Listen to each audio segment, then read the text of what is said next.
Hey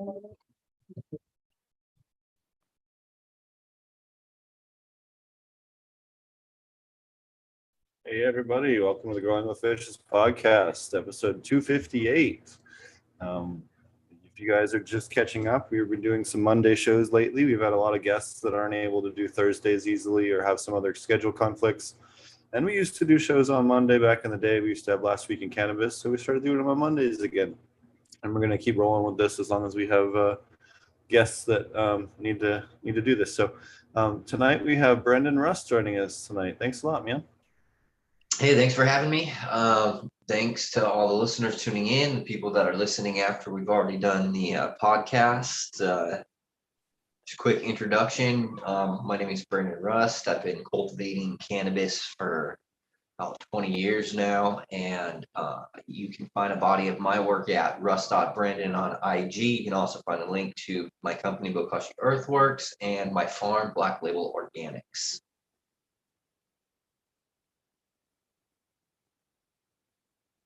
All right, thanks everybody. And if you guys are just tuning in here, also be sure to check out the virtual Aquaponic Cannabis Conference, which you can find out in my background. November 13th and 14th from 8 a.m. to 10 p.m. Pacific time. We will have speakers the entire time, every hour on the hour from around the world, including Sweden, Switzerland, Australia, Colombia, Canada, South Africa, across the United States, and more, Vietnam as well. And just a ton of really cool knowledge and a ton of cool speakers. I think that even if you're into soil, that you're going to learn a lot. We have some really cool, interesting KNF speakers that have different philosophies than I think a lot of you guys have been exposed to before. We have a bunch of really cool commercial aquaponic cannabis producers that are growing commercially and selling product every day in their respective countries, and kind of show you guys that, hey, this is working at a large scale around the world, not just in the United States, but all over the planet. And we're going to bring that live for free right to your home. So you can check that out here. We actually have the schedule. We have myself, Sweetwater from South Africa, Symbiosid from Sweden, Aquilitas from Canada, Dragonfly Earth Medicine, Thumb Genetics from Michigan, Matthew Gates, the pest management gentleman we had on a week or two ago, Caleb from Copyleft Cannabis. We have Chris Trump, commercial cultivation panel. We have Dr. Wilson Leonard from Australia. We have Dylan McGavin from Canada. We have Wendy Kornberg from Humboldt County. We have Quang Con Pham from Vietnam. And then we have Breeder Steve from, everybody knows who Breeder Steve is. He's also the oldest aquaponic cannabis producer that has it in writing. And then we have Angela Tenenbrock. She does a lot of biosecurity auditing and things like that for both aquaponics producers and cannabis producers. We have Victor Labanov, who's a microbial specialist out of Sweden, who's going to be talking about all the different soil and mineralizing microbes in aquaponic systems. We have Joe Pate, who's one of the best people in aquaponics in terms of understanding of how the microbes interact with the mineralization. He did a lot of research with that at Kentucky State. We have Tanner Stewart, who's a commercial cannabis operator out of Canada. We have Dutch Blooms, who has a wonderful living soil and aquaponics farm out in Washington. Kevin McKernan breaking down the genetic analysis of soil microbes. We have Rob Nash from Austin Aquaponics, who's been doing hemp for 3 years down there in Texas.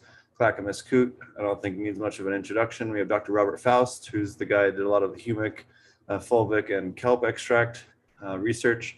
Then we have Murray Hollum from Australia, and then a grow panel and craft grown panel. We have some super cool moderators lined up for the different panels that I think you guys are going to like. And then we have Marty Waddell to close us out. Again, thanks everybody for your support, and feel free to share these and repost the various postings as you see them. It helps us just get the information out there. And then all this is for free. We're not doing sponsors like we did last year. This is just going to be an information event, just to try and get more info out there. Thanks everybody for watching. All right, so Brendan, you do so much awesome work and tons of different things with living soil production. You have some incredible flower I've had the pleasure of smoking myself. Tell us a little bit about yourself and what you're up to these days, and then we'll get into some of the questions. I'm still up to the same old stuff, growing weed and, running the Bokashi Earthwroks company.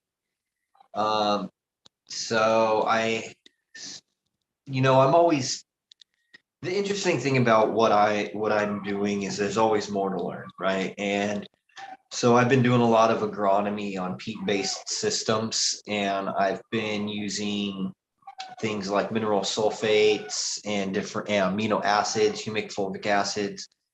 And, I just create, I have a set baseline that I have for veg and flower, and I add mineral amendments to, um, to maintain a balance and sufficiency in a living soil system so that the plant always has what it needs when it needs it as it falls into solution, as far as water goes, when it's being watered. So I'm doing that, and doing, tissue and sap analysis, which is one of the things that is taken from different segments of agriculture. Really, it's done in things like grapes for like wine, and there's target nutritional needs for those things. And so I'm just kind of taking a play a play out of a different type of agriculture that's already been around and applying it to cannabis. I'm working on some, I have an R&D box, which is kind of fun. I get to do breeding and testing out different things. Um, and I'm just right now I'm working on looking at soil carbon as a nutrient and the overall effect on the system itself. And finding some interesting work. I'm actually going to be going to Chicago in like 10 days, to go meet a guy who developed some products for NASA. He developed all the NASA agricultural products, and he have an opportunity to learn some stuff from that guy for a couple of days. So yeah, those are some different types of spore. There's 4 different types of mycorrhizal fungi in there. There's some glomus. There's a couple. I think they're all different. 4 different species of glomus. Not all of them are going to be specifically for cannabis in that consortium, but it's a general mix for kind of most agriculture. But this is a little test on this video that we're looking at right here.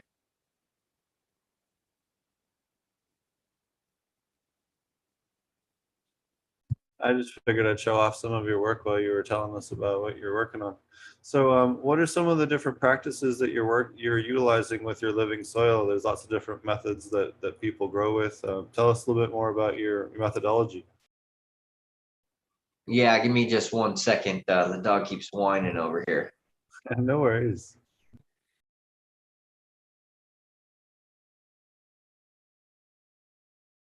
Thanks everybody for joining us this evening. Let me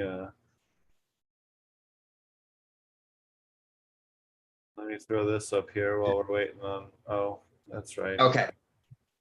So,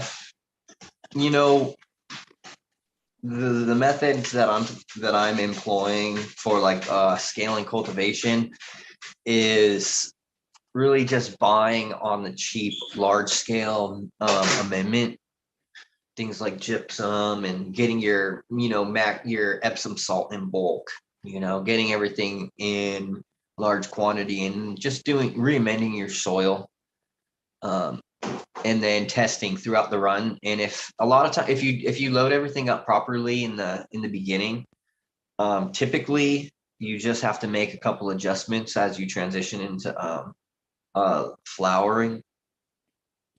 But I on the reset, I do a whole top dress, amino acids, humic, fulvics, usually gypsum, potassium,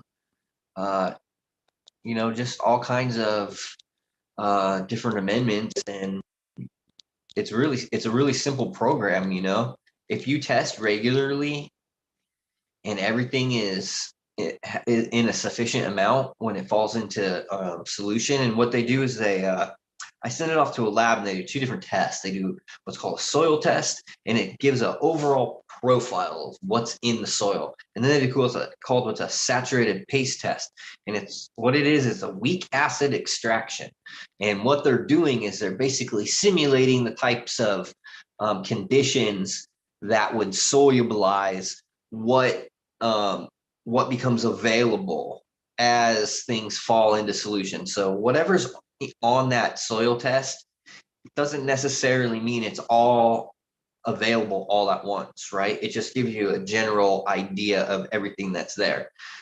And then you have this other test, which is a snapshot of how that soil falls into solution at that particular time, right? So if I get a test result back on a saturated paste test, and the weak acid extraction is also kind of mimicking like root exudates, right? How they would, there's different chemical compounds that they release that will, have different effects in the rhizosphere to, either oxidize or reduce minerals, or to give, maybe a complex carbohydrate into the soil that will attract a certain type of microbe that'll help solubilize something. All kinds of crazy different dynamics that, I'm sure all your listeners already know a lot about that. So what I'm looking at is when I'm watering, I'm making sure that everything is available as it's in solution, so that when it's in contact with the roots, it'll be available, right? In the available form, right? Because the saturated paste test shows like ferrous iron, right, in ppms. How much of that is available, not just total iron, where the soil test would show you, hey, you have the, X amount of iron per acre of soil, or, you could say per volume of soil. And, that's not necessarily all going to be biologically available, because iron is a really tricky one. It oxidizes really easily into Fe3 plus, and that's not available to the plant. So same thing with manganese. It causes it, a lot of times it'll cause manganese oxides, and those aren't, those types of bonds are hard to break. They're not soluble. So the soil chemistry changes, as you water and as it dries back, and as so it fluctuates all of the chemistry in there. So we're just reading on the saturated paste test, an idea of how everything is falling into solution at a particular time. And if we do this throughout the cycle, and then also if we do, tissue and sap, which I'll get into next, if we take those, we can look at what's happening throughout that cycle and just kind of reamend and add stuff if we see things becoming deficient. What's really interesting is you can use that as a baseline, and just kind of do that throughout your cycle and just keep everything on point the whole time. But then you can even go deeper into it, and what you can do is, because the plant will, even if something is available, right, that you see everything is inadequate, it's sufficient, it's balanced in your saturated paste test, you don't have a bunch of antagonisms going on with like bicarbonates or chloride or sodium, and you're looking at these things, pH is all good, right? It doesn't always equate to the plant being able to uptake that. So if you look at tissue, you're able to see, okay, how much of the percent of what is falling into solution is actually in the plant itself. Okay. And so that is like part of the way that you can deduce what types of levels you need to have fall into solution. Because if you're aiming for a certain point of calcium percentage, maybe like 5.5% is your target range, then and you're not reaching that when you're testing your tissue, then you need to add more of a soluble calcium source. So that way you can get to that percentage range when you are taking your tissue testing, right? And it's the same for all those other mineral nutrients, right? If you're not in range and you can see it, like, okay, hey, so all these data points that they correlate to one another in a certain way, right? But you have to know how to kind of read them and understand like the dynamics of those nutrients and why something might not be getting the percentage that you want. So calcium, let's go back there, right? If your tissue test on calcium, it's a low percentage, but you're having a lot that's falling into solution and you can't figure out why, you can look at other things like your sodium. Is your sodium really high in tissue also? Or is that high in solution? Could that be blocking some of what would be available for the plant to take up? Or is magnesium or potassium too high? Because those are chemicals that interact with each other. They're antagonistic to one another because they're all cations. So if you look at it from that kind of standpoint, and you can see where the correlations are being made and then make substitutions, pull things back, right? Pull your magnesium back maybe a little bit and see if that helps increase. There's different ways that you can approach when you have data points, right? To try to maximize, the genetic potentials of these plants or the profitability of these plants by able to increasing their yield and their quality, right? And then you can get into sap, which is a whole nother like rabbit hole you can go down, right? So sap actually tests what is available in the xylem and phloem. So what is like the plant has access to. So tissue is usually what is stored. It's not a definite reading. Some of that might be some of those fluids, but it's basically a general percentage overall of what's in the plant itself, right? What sap does is sap measures the lower part of the plant and fully photosynthetic lower part of the plant and fully synthetic higher portions of the plant. And what they're able to tell you with sap is how things that are being translocated in the plant tissue itself. So if you have a mobile nutrient like phosphorus, and you see that your phosphorus is dwindling on the lower part, it gives you an idea that it's pulling from the bottoms, which means it needs more phosphorus. So you might only see that with one specific cultivar that you're running, and you can test each of your cultivars and see if you're running all the same targets and you stay in range the whole time while you're doing your tissue, your sap, and your soil testing, and you're hitting all those marks, you can see different cultivars' nutritional needs, right? So, and then you can also preemptively act on something that might be deficient, because typically a plant won't express deficiency symptoms until it's probably past around 40% of its deficiency. And you can preemptively see that if you're looking at sap and you're seeing that magnesium is lower at the bottom than it is at the top, it's because it's not getting sufficiently filled in. So you can add more. And so that's one of the things that the sap tells you is it tells you how things are moving in the plant tissue and how much, and if it's not mobile like calcium, it'll give you like a history of like, dude, you didn't have enough calcium, back here when the plants were in this stage of growth, and you're still suffering up here. Or you could see if you added amendments and then you retest, you could see how the lowers might still be low, but all of the new growth has sufficient amounts of calcium. So that just gives you a ton of different data. Sorry, I went on a little tangent there. No, and they're more accurate data points than anything else that you can get. We used to do tissue samples all the time back at the Aquaponic source to try and figure out which inputs that were fish safe were actually doing something versus which ones were not soluble long term with the microbes that we had. So I applaud you for doing all this type of research, and it was one of the things where It was really nice to talk to you about, various levels of different things. I'd love for you to break down the different levels of, let's talk about phosphorus, because you did a ton of research on that. And it looks like Mr. Coot will be joining us here in a minute.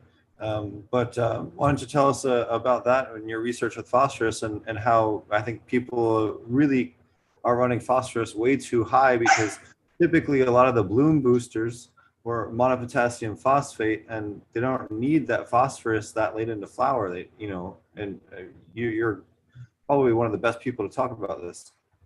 So one of the things that I see on the data, and I have, and I share my data too. I share a lot of my data with Bryant Morrison, Soil Doctor on IG, and we look at what's happening in the soil, and specifically the consortium that's known as effective microorganisms. There's different formulations, but it's specifically several different species of bacillus, a Pseudomonas, which is a purple non-sulfur bacteria, which has 4 different modes of metabolism, which is really important for the functionality of this group as a whole. And then there's the Saccharomyces, which is just the fermentive yeast. It's like brewer's yeast, basically. But together they create a lot of plant defense compounds. They create a lot of secondary metabolites that are benefit. And some of those are enzymes that solubilize the mineral phosphorus into a plant available phosphate. And so that's one of the things that we can see, because typically in an organic setting, it can be difficult to get really high levels of soluble phosphorus. And that's usually because what happens is we're running so much calcium in these peat-based systems, right? And what happens is it precipitates into calcium phosphate. And that has to either be broken down again through enzymatic processes. That's by the microorganisms again. But what I've been kind of going down a rabbit hole, and I'm looking at soil carbon as a nutrient. And I think soil carbon has benefits because I think it can cluster phosphate molecules together and keep them from bonding onto the calcium sites. And if you can keep that, and if you keep those relationships separately, you can get the benefit of the high availability of phosphate and still have the solubility of the calcium. Really interesting. I hadn't heard that from anyone before. That's really cool. Looks like Coot's also joining us as well. Thanks for joining us, Coot.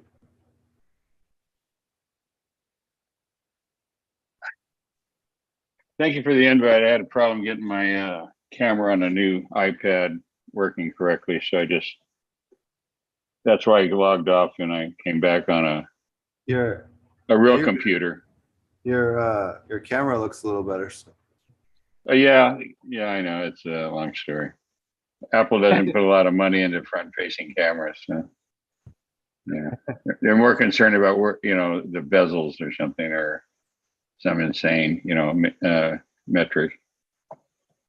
So why don't you tell everybody a little bit more about some of the awesome education that you have there, Brendan, on your website, and on a lot of the you have a ton of really good posts that are super informative on the availability of a lot of these nutrients. Yeah. So what I did is I have the Bokashi IG also, and that's more collectively just education stuff. So people don't, there's no weed stuff on there. It's just mostly pictures of plants and stuff like that. I did that for the website as well. I just translated all of the things that I had turned into posts for IG, and I put them together with the mineral amendments. Yeah, so I'm actually working on my website too. So I have single source mineral inputs, because they usually They make these for large scale cultivation, for organic cultivation, and they don't usually make small amounts for people who are doing home grows. And if you can learn, there's a lot of people who want to be hands-on and have something to do, and they can learn about all of the different mineral amendments and how they work and what they do. And if they go onto the website and let's say they're ordering, iron, iron sulfate, they can read about what iron does in the plant, what the available form is. And iron's really tricky in organics because iron oxidizes so easily in the pH ranges that we normally operate for cannabis. It operates in any humid condition. It oxidizes in water and then becomes unavailable. So again, I think carbon and using the humic fulvic acids, those have a great advantage when it comes to keeping these types of oxidation chemistry, the oxidation chemistry with iron from happening. So it stays in available form. Yeah, and I've read a lot of your different stuff, and you had a recent one. I guess it's on your other account about potassium, or no, I'm sorry, potassium. Aloe vera. Aloe vera. Yeah. It's one of the things that organic gardeners have been using for a long time. It's nothing new, it's something that we picked up from the OGs like Coot over here, And and people don't talk enough about how much vitamin B plays a role in increasing growth rates. You have all these different wonderful vitamins and other things in this particular plant, combined with high silica and other things. It really is a wonderful supplement. It's really interesting because when you think about like laboratory conditions, when you're culturing bacteria, microbes, fungi, anything like that, you can typically take, an agar plate or certain types of media to culture certain types of microbes. But there are so many different, carbon compounds, there's so many organic, compounds that can be utilized by a massive amount of biology. And when you add those things in, the science, we don't exactly have the science to know exactly what all these things are producing, what other chemicals that might be beneficial, because it's so hard to be able to find. It's really expensive. I mean, you would literally have to be able to genetically sequence everything in the soil biosphere. Then you'd have to figure out what metabolites each ones are producing and at what volumes, and then it would take a massive amount of money, but it'd be really interesting to see, and I think there are a lot of companies doing it. It's just not something I'm actively able to be involved in at the moment. Sure. Do you want to talk a little bit about your upcoming talk? Oh yeah, so the Cannabis Expo, which is going to be in November, yeah, I think 12th and the 13th, yeah, that's going to be in Oklahoma City. That's where I live, and it's at the convention center. It's a pretty big convention center. It should be a lot of people there. I have a Bokashi Earthwroks booth set up. I'll have some swag and nutrients there. I'll have samples, I'm sure. I'll have probably, freebie seeds like I always have in my pockets when I go to these events. But I'm going to be talking I'm going to actually specifically be showing people the target levels for veg and for flower, for what I have seen the best results as far as this specific type of testing using this specific lab, because you could do the same thing, but if you change labs, just like if you change labs for a lot of things, the standard operating procedures, the SOPs that are in place, they could be different. And a lot of these places have proprietary methods. And so you're going to get a different outcome. And so that's one of the really important things about collecting the data is you want to make sure that you always stick with the same thing, because even if the data wasn't like perfect to begin with, as long as you're progressing, you can say, hey, I have a base, and you're able to create baselines, right? Where you can visually see it. And then as long as you keep on those baselines, then you keep collecting that data, you can build and see how far you can kind of push these things with the data. Well, I definitely plan to come out and support you on that Friday before my conference that weekend. But I will definitely be there on Friday for sure. Yeah, it should be fun, man. I really like to go to the conventions. There's a big community out here, and it's fun to just share. People come by, help them understand a little bit about soil science and stuff, and understanding the testing for, the practice of, testing soil and leaf tissue and sap. Yeah, so tell us more about the sap testing. What are some of the different results that you found that were a bigger factor? I know that in the little bit of work that I've done, molybdenum and manganese definitely were two that were, deficient quite often. So you often don't see molybdenum in the sap, and the reason why is because molybdenum, excuse me, is used almost specifically for I think the nitrogenase reduction pathway. And since the plant is always photosynthesizing, it gets used up. So typically if you see a large quantity of buildup of molybdenum in the plant, it's because the plant is not functioning properly, right? It's because the enzyme process isn't happening. So something's messed up internally as far as the internal mechanics of the metabolism of that plant. It's not creating the enzymes, or there's just maybe you're just completely deficient, totally deficient in nitrogen, and it's just built up or something, or I don't know. But I don't see high levels of molybdenum in sap. But one of the things that sent me kind of down a rabbit hole was the iron and copper, because those two micronutrients they seem to have, I don't fully understand the redox chemistry for copper, but I know that iron, again, it falls into unavailable form so easily.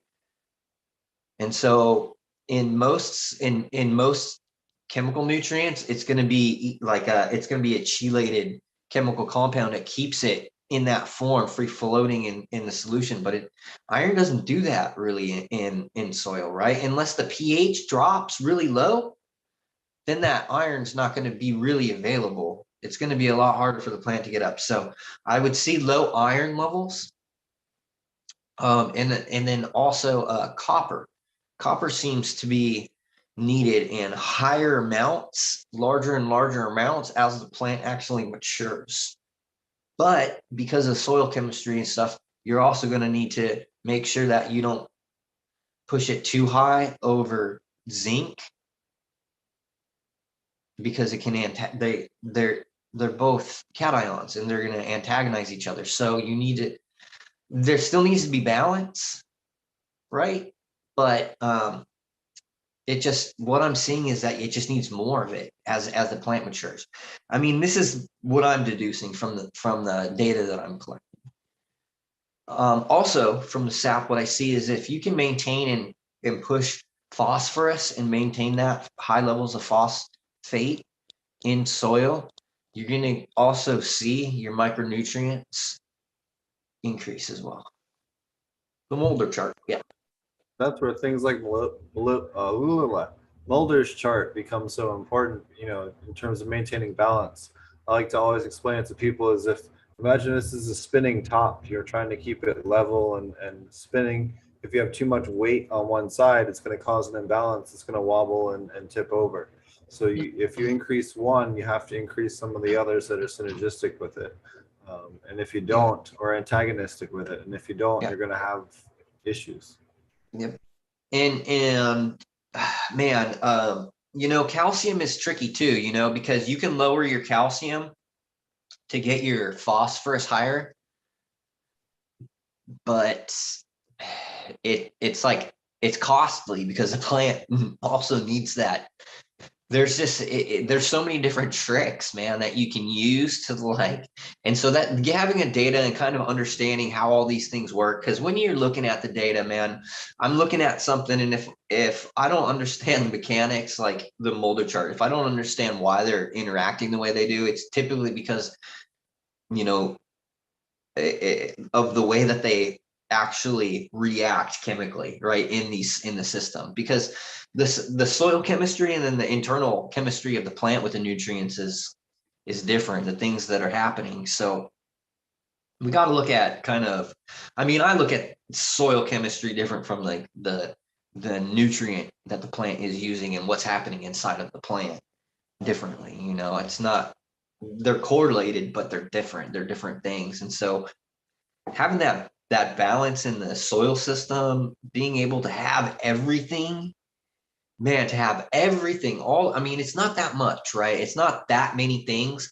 but it's when you can see it, when I can see it, when I can see it on a piece of paper and be like, man, I wish that this was a little bit higher. And it's like, man, if I know what I need to do, right?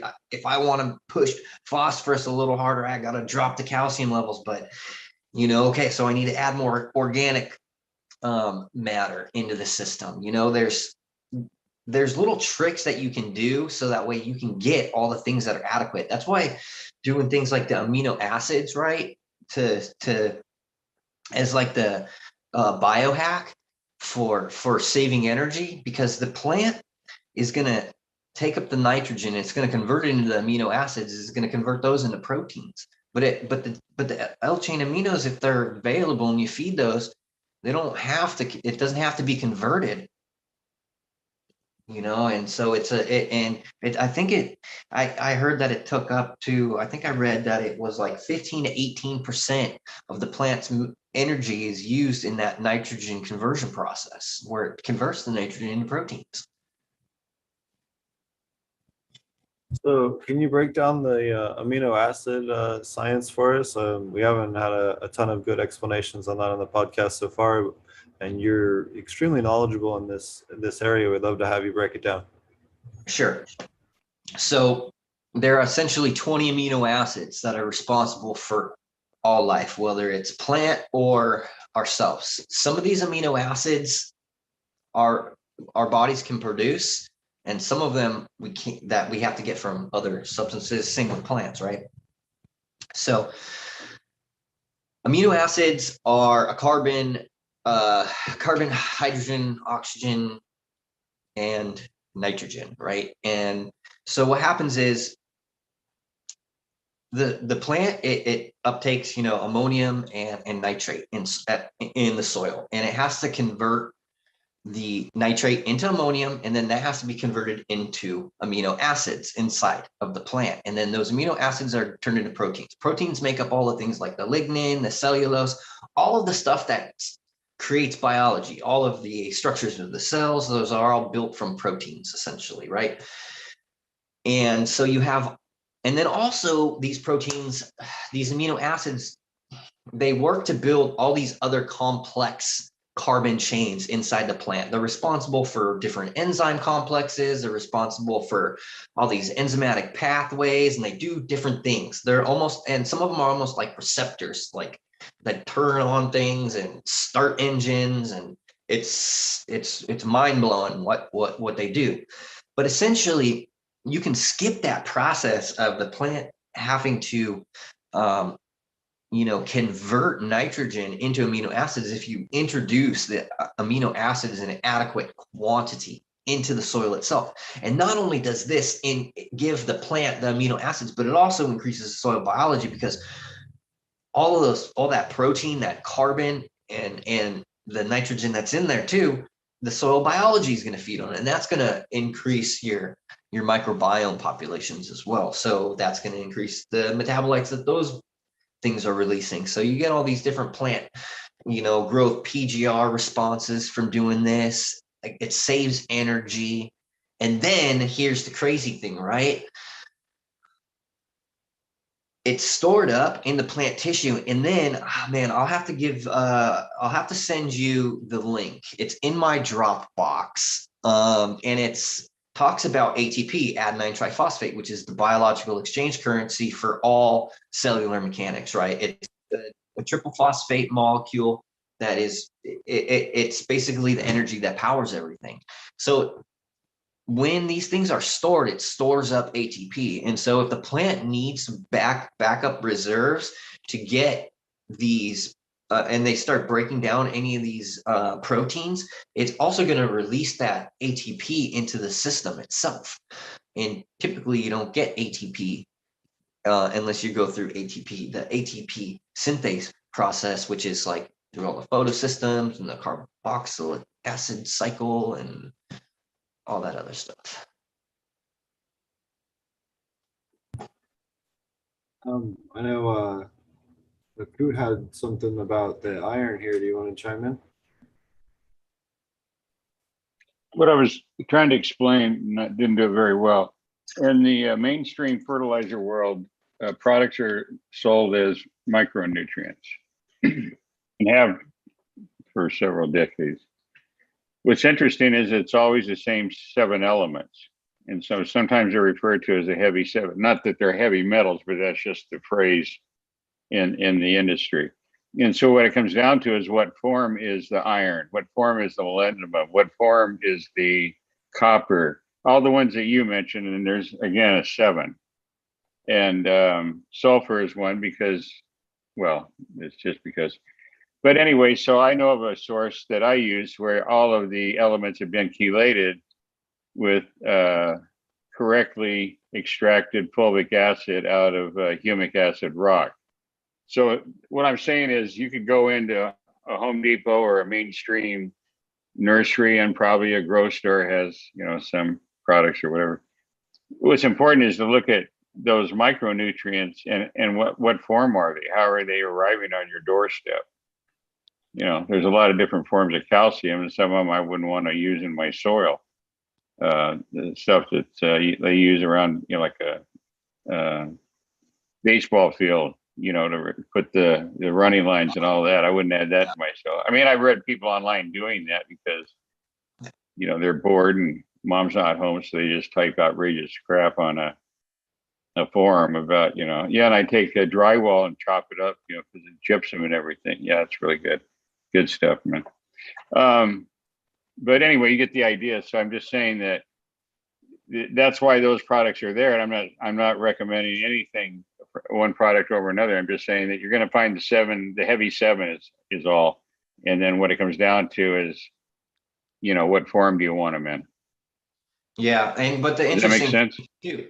Yeah, no, it does make sense. So, and that's what we're typically looking at, things that are going to be available when you put them into the system. However, when you put them into the system, they don't always stay in that available form. And so having that, those fulvic and humic acids for natural chelation, or even amino acid chelation, is really good too, because you can do things like, there's a company called Biomin, for instance, and they have a whole line of liquid nutrient, and it's basically they've just taken humic and fulvic acids and added the form of plant nutrient that would be available, and they can keep it in that form as long as it's surrounded by these complex these humates and these the fulvic acids.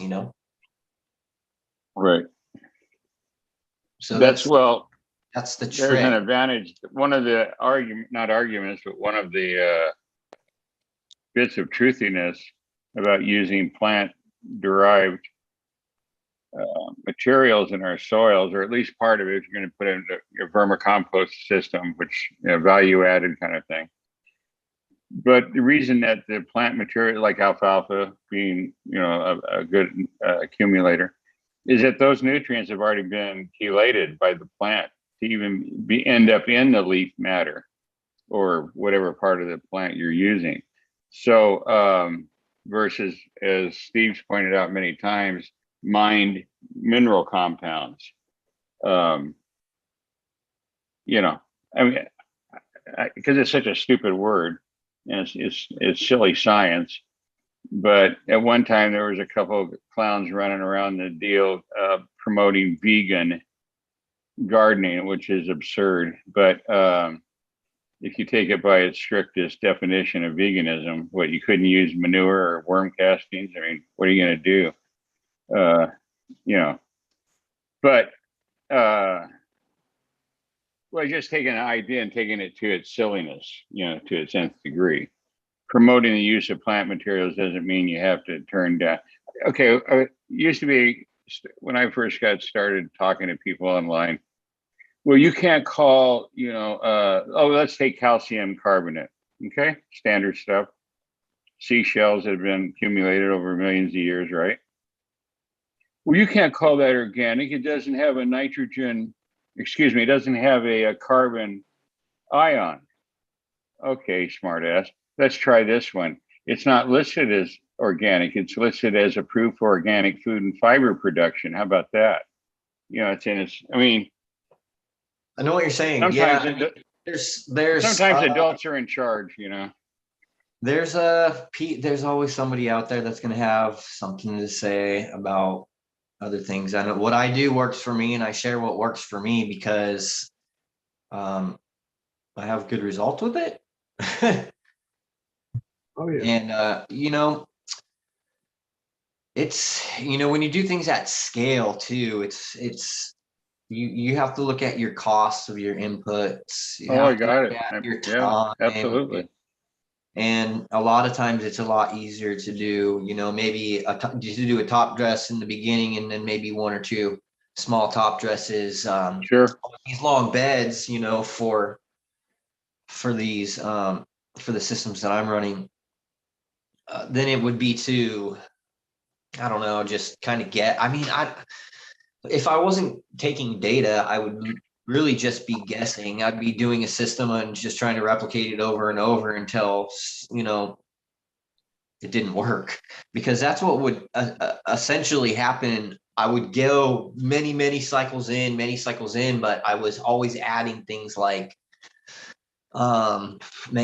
oyster shell, crab meal, kelp meal, and I wasn't aware of how much sodium I was putting in there and the antagonistic relationship that it was causing between all the other three major soil cations. And so I look at these the tests now from a different perspective, and I could do really well. But if I ran into a problem, you know, with my organics, you know, when I was just doing things in the traditional market back in you know, back home in San Diego, I would just have to guess, you know, or I'd have to reset and I'd have to make a new soil mix and I'd start over, you know, and it was organic still. But with this, it's like you can just keep going and going and going and never have to really worry about like what's going to happen. You can take all your material, compost it, make your composts, and like there's a lot of different ways that you can go and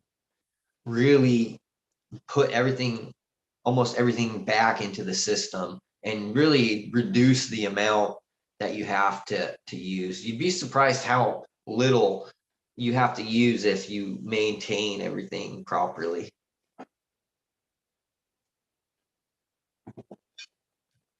I couldn't agree with you more. As a matter of fact, in my soil mix, it's 33% vermicompost that I make, not, you know, wiggle worm or worm gold or some silly product like that. Yeah. A third aeration and a third sphagnum, not peat, but sphagnum peat. Kind of like in the old days, tops versus shake. Peat moss is shake and sphagnum is the tops. It gives your soil structure for air passages and waterways in your soil.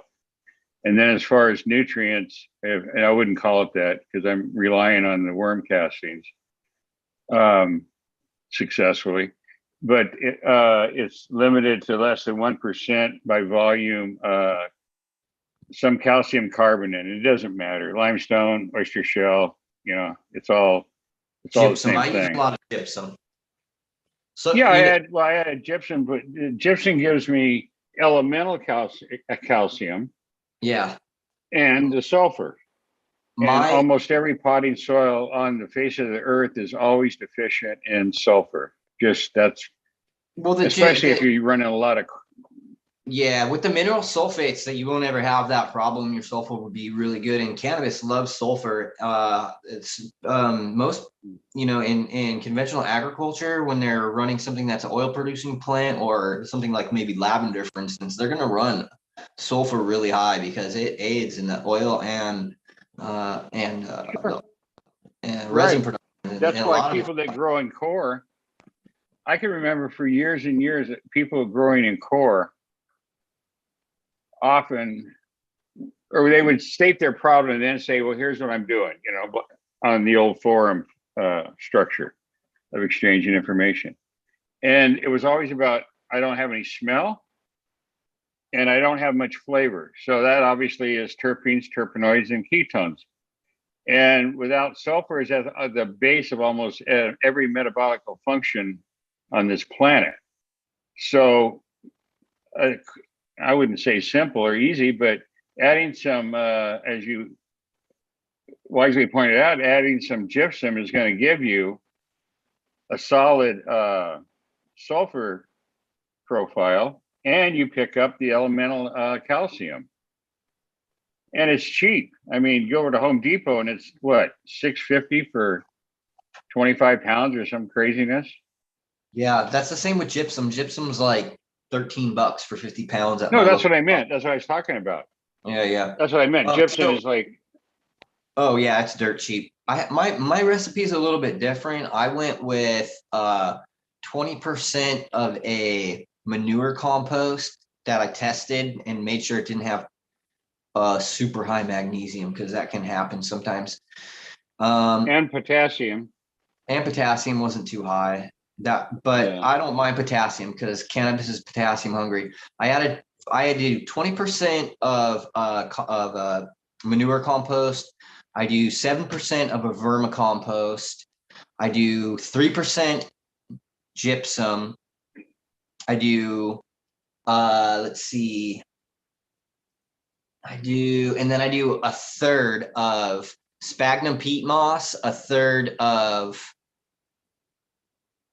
do sphagnum, rice hulls, and pumice. So I'll do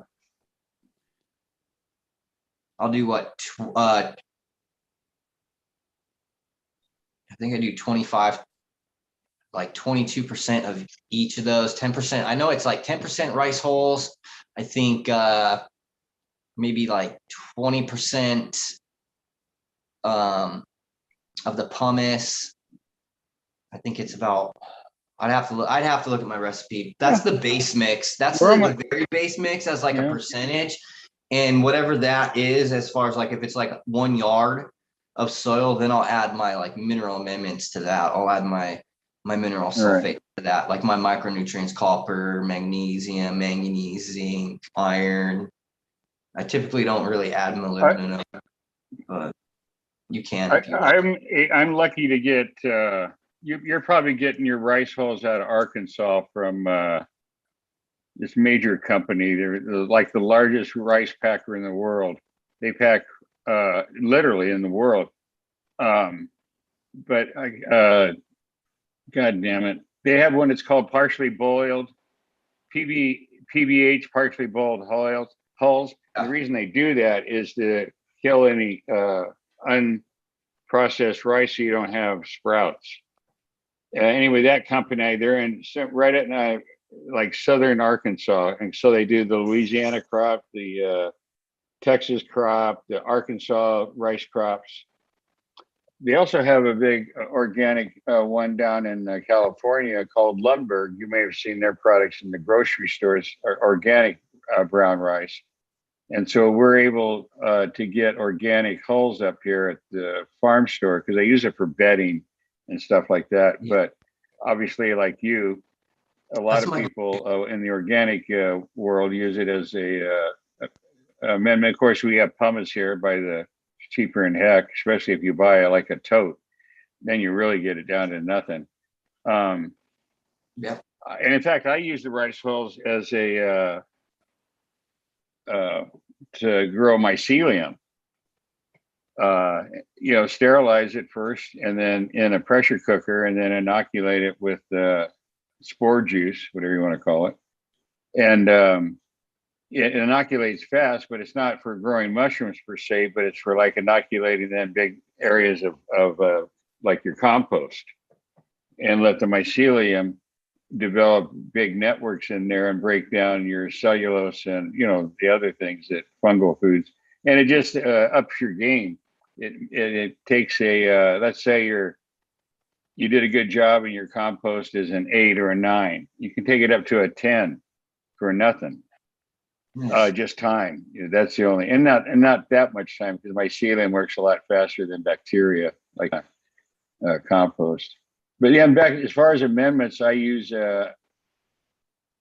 alfalfa, a cup, and these are all cubic foot.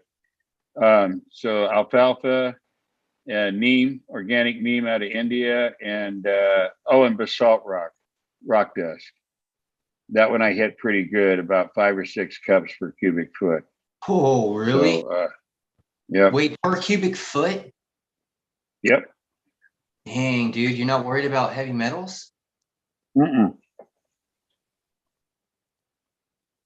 I know where this comes Crazy. from. I know everything. I don't even use that much calcium calphos, which is soft rock. I don't mineral use any of that phosphate. stuff. See, I don't the even main use difference much in for us the is that soil. That's like when I say worm castings, I'm starting with legitimate thermophilic compost made. I mean, the manure was composted. Yeah. I'm not putting raw. And never would put raw manure into a worm bin. So I would the just, main difference from is, an agronomic standpoint, I'm like because I do soil recs, right? I do soil recs for a lot of different farms and if I was going to look at something that can I ask what the reasoning behind adding so much of the rock dust is for? in conversations with the U.S. Geological Service, the gentleman who headed up one of the big producers here, which is called, I think it's Cascade Minerals, if I'm not mistaken. That's a brand name.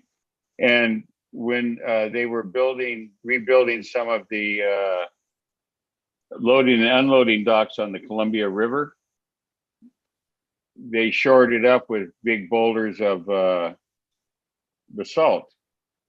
And anyway, long story short, when they had to cut these to size, not like cutting them into cubes, but they had to be of a fairly consistent size to allow for stacking to make these levees along the banks of the Columbia, because they'd bring up big ships, ocean-going vessels up here all the way like 100 miles up the river into Portland. So when they were done, they had these pieces. And so they brought in some technology from South Africa, which turned these chunks, could turn it into a consistent mill size. And thus was, because we've always had basalt here, but just wasn't in a form you could use. It was either pebbles or what do you call it? Like your garden stuff. You would probably call it, let's see. What are you Lava rock, which is actually scoria. It looks like pumice, but it's different. Yeah. What's the purpose of using so much of that rock mineral? Well, when we look at the soils here in the Willamette Valley, which saw incredible volcanic action over millions and millions of years, making it some of the richest farmland on the West Coast, certainly. Well, I would even go so far as to say the 11 Western states. And you look at the level of basalt in the soils, and then let's look at Hawaii in the coffee sector, and look at the basalt levels in that soil. I don't even come close to what some of the what used to be called truck farming, now it's called market farming. People that do like the weekend farmers market type things, you know, the raised bed, the 5x20 beds and all that stuff. The bio-intensive, not biodynamic, but bio-intensive. John Jevons, the ancient Chinese method of plant non-center to reduce. You want as many plants as possible in the smallest amount of area to keep down weeds and other watering issues. Maintains a more standard hydration. So for me, typically, because I'm looking at the data, I'm adding what needs to be in there to create sufficiency and balance, so I can maintain a target level throughout a cycle. And so typically, like, you know, one of the reasons I don't use any things like azomite, I don't use, you know, I do use like rock mineral like calcium phosphate, for instance, CalPhos. I do use some of that at the beginning, a lot of times in the beginning of a run, maybe about when I'm transitioning, but I usually don't ever go over, would be, you know, max range would be like 6 cups per yard, which is approximately 27 cubic feet of soil. Because if you were to add, let's say, that amount to a smaller, when you look at it from an agronomics point of view, having that much, you know, rock dust, depending on what the mineral is, it could possibly have a lot of antagonistic responses to some of the other things that are in there.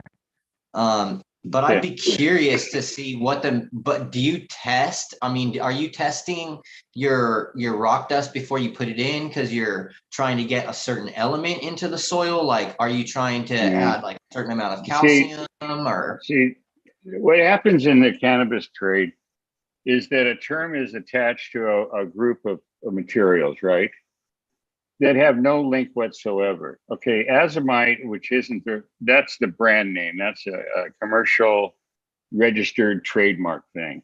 The original deposit was in France, and it's named after this valley, and it starts with an M, but it's labeled correctly. It says clay. Sure. And they've been using it for about 700 years to make clay ovens, the beehive French bread ovens. Okay, but in this country, they found a deposit in Utah, I guess it is, and gave it a name, azomite, and it stands for A to Z mineral, you know, get whatever. That's what it's an acronym. Okay, but its sister elements are bentonite and zeolite. They're all alumina mineral silica compounds.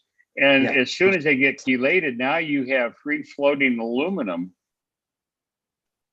in your soil. I would never, ever use any of these, but, and it's bentonite, for example, is mined right here in Oregon over in a place in the desert called Christmas Valley, which is a joke, I guess.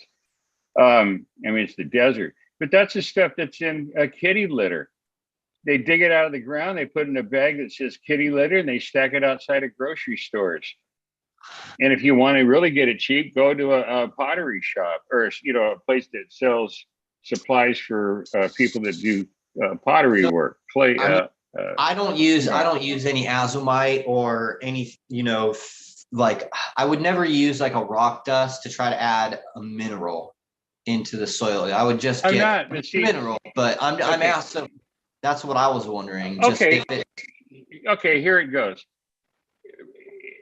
In real soil, at its very basic definition, is rotted animal and plant material and shattered rock. And how did the rock get there? Shattered. Well, from lichen, fungi and bacteria growth on rocks over billions and billions of years, little tiny pieces, and it took billions of years to make the soil. And if you go into an old growth forest, yeah, and you pull out that soil, it would send off bells everywhere. Oh, you can't grow with this. You don't want to use this. It's got too much this. It's got too much that. And you start looking around, and the place it's a forest. It's a jungle. It's a temperate jungle. But and then you look at that soil, the amount but see, the kind of products that you're talking about not using, which is a good thing, those are branded for people that they just want to do label reading. Oh, it's got this. I read this. I want that. Okay. Instead of looking at the whole picture. And the whole picture is that we're talking aluminum. I mean, me personally, I don't grow in soil, right? There's no, by definition, what I'm growing in is not soil because nothing has been weathered. There's no sand, silt, or clay in there that has been naturally weathered. Gotcha. Okay. Basically, it's a modified growing mix where we're taking sphagnum and all these elements. And so I think that, I know that the redox and oxidation states of these soils are way different and are treated different than a standard agronomic soil, right? And when I'm doing agronomy on the field and I look at the field conditions, I'm not trying to meet the same target nutritional levels that I'm trying to meet in these peat-based systems either, right? So I think that when I look at the soil from an agronomics perspective, I'm looking at something different when it comes to the peat-based system and then standard agronomic settings. So for me, when I'm looking at these peat-based systems and I'm, trying to maintain something consistently because I have to, right? Because we have scale, we want consistency all the time. I'm specifically like going through I have a list of mineral amendments that I can add to get me to a target if I feel that I'm low. So that's why I had asked, because I was just curious if there was like a certain element that you were trying to like reach for, try to, like, because I know zeolite, right, for instance, increases the cation exchange capacity in soils, right? So I don't know if it was the zeolite. Wait a minute, what does? Zeolite. Oh. Yeah. It'll increase, cation,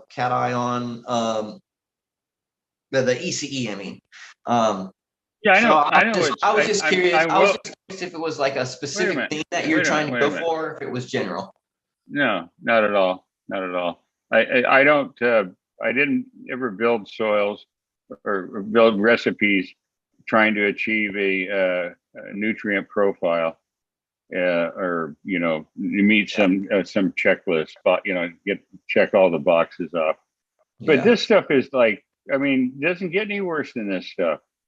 This is strictly right out of 1981 marijuana botany book. Is this the one that is used for kitty litter, zeolite, or do I have them backwards? Is it bentonite? I might. I don't know. I'm not sure, but I don't use any of those stuff. I don't use those in my soil. I don't either. There's a lot of stuff too that I have to be aware of that could contain heavy metals, because we'd have to do heavy metals testing. And so even in organic production, you have to be careful of where you're sourcing your things, because if something's contaminated and you're always adding the same thing in there, it can build up over time. So it's one of the things why I don't use like kelp, for instance.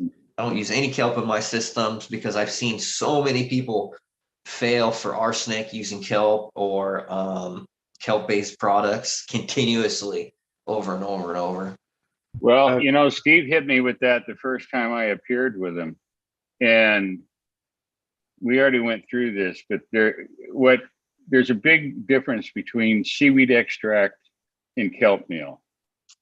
And yeah, I know, but those differences came to a head in 1957, and under international treaty, the names were reserved for what they were. Kelp meal is material that's pulled out of the ocean. It's rinsed off. It's dried, and they call it solar drying. Okay. And then it's milled to a consistent size. The majority of it never hits the soil. The majority of it is used in livestock feed, for show dogs, for race horses, for chicken feed. To increase, you want healthy dogs, you give them kelp meal. You go into a foo-foo. But then again, we're talking, okay, so, but seaweed extract is made using, by law, you can look it up yourself, by law under USD NOP rules, has to be made with either sodium or potassium hydroxide, same stuff they use to cremate bodies. Yeah. So you pull out the good stuff that you make money on, like the iodine. In World War I, they were pulling out kelp off the West Coast and selling the acetone to our allies, and they were to make explosives. It's still used as explosives by terrorists around the world, so they can pull acetone out of the kelp meal. Yeah, so this is someone that was using way too much kelp in their aquaponic cannabis facility. But I don't understand. Why would a person put kelp meal in an aquaponic? Wouldn't they put in seaweed extract? Well, whatever you want to call the product, but it was a seaweed extract plus iron. Well, see, that's what I'm trying to say. But after they pull out all the goodies, the alginic acid, because that has commercial value. After they pull out the mannitol, after they pull out the arsenic and all these other things, then they hit it with this thing that burns it up like you torched it. Well, you do torch it. I mean, I've seen videos of it, and the fronds are just bouncing around these chambers because they hit them with so much potassium hydroxide. It's the same stuff they put in Drano. I wouldn't pour Drano on my plants because I don't like, you know, I mean, it's just insane. You think they wash it, make sure it's really clean before they put it. That's what maxi crop is. Anything that's black and is so-called seaweed, it's seaweed extract. It's not kelp. Kelp is what you feed animals. It's in animal feed. A lot of the stuff they pull out of North Atlantic, they sell to Japan for making nori and for making kombu, all the different forms of seaweed. So mixing up the term is all it does is confuse people. I don't understand why that's done. It's kelp, and you might as well say, like, I don't know. They're so far apart. You can do lots of cool stuff. You can do lots of cool stuff with kelp too. Like we showed about making the super. In fact, here I'll throw it up on the screen real quick. Making stuff like this out of it as well. What do you think Petri dish agars comes from? It comes from kelp. I mean, this has almost gotten funny. I've been bombarded for the last 2 years of, you can't use kelp because it's got, and then I asked a very simple question. Okay, so there's 3 branches of marine algae, red, green, and brown. That's it. They all fall. Okay, but in brown, there's 1,800 species, and that's the variety that's used, to make maxi crop, to make the stuff out of Nova Scotia, Acadian Sea Plants Limited, ASL. Okay, so when somebody says, well, were they buying it on, what's that old one they used to, Alibaba.com, they're buying some stuff out of the South China Sea. I mean, see what I mean? It's always, I can never get a straight answer. Well, what variety were they using? Where was it harvested? Who's the processor? I never get that. All I get is, oh yeah, it's going to cause, I don't know, animals to fall over dead and, kill your plants, and it's going to accumulate. I'm just trying to ask, where's it from? Where's this poisonous kelp coming from? That I'm not sure. That's a fair question. That is a fair question. Definitely want to track the source. I got about maybe like 10 minutes left before I gotta go. I gotta wake up early and get to the farm tomorrow morning. So We had a question from Chad about why not to use langbonite. sure. So you can use langbonite, but you need to be, you have to know what you're using it for. So typically people will look at langbonite and they'll use it as a potassium supplement. And the problem is that it also has a high percentage of magnesium, and that magnesium is actually more soluble than the potassium in it. So what'll typically happen is they'll try to use the langbonite as a source of potassium, essentially overloading their system with magnesium, and they're causing a cation imbalance between calcium, magnesium, and potassium. So that's why you don't use, you can use it if you know that you need, let's say, you're deficient in magnesium. You can use the langbonite as a magnesium source, and then it's going to give you that extra bonus of the slow release potassium. But you never want to do vice versa, where you're trying to supplement potassium, because you're just going to introduce a lot of magnesium to get the amount of potassium that you would probably want to supplement a soil system with. The best choice is probably going to be potassium sulfate, which is another rock mineral.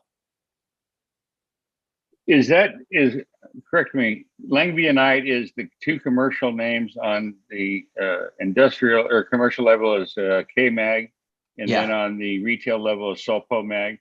Correct. Yeah, sulfur, potassium. Okay, all right. I just want to make sure we're talking about the same thing. It was named in those days when it was discovered by the geologist in Germany, Langbian. They used to give you they take your last name and add "ite" onto it to give you like a recognition. Like that's how we ended up with Leonardite, Dr.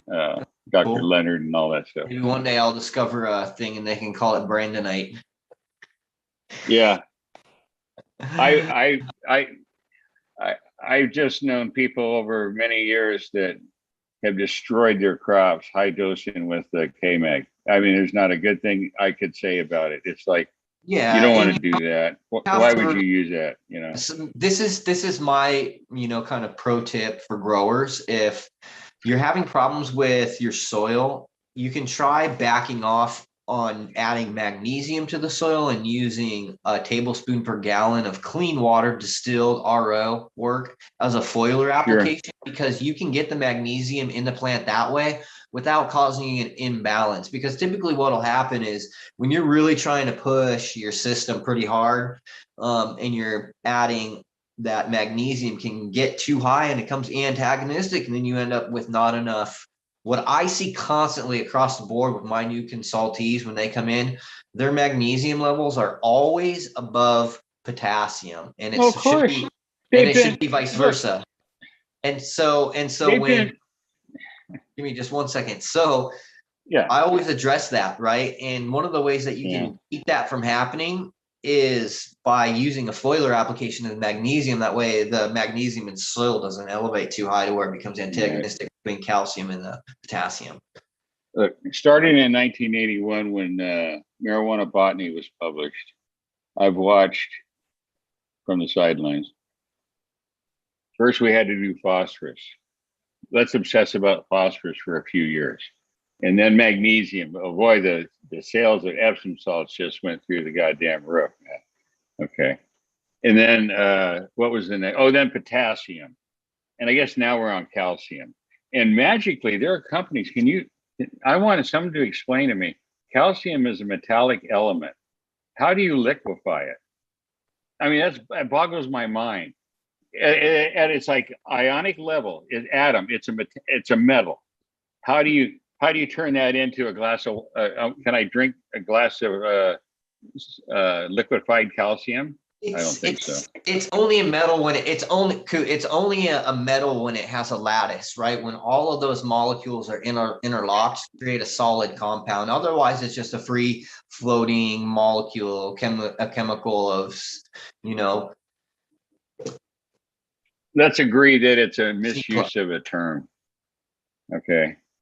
I don't think that somebody over here in Felony Flats in Southeast Portland is working out of his garage to make the next, wonder bottle of something is able to reduce, to liquefy calcium. I'm sorry, I just don't buy it, Well, I mean, you can. I have a basic understanding of chemistry.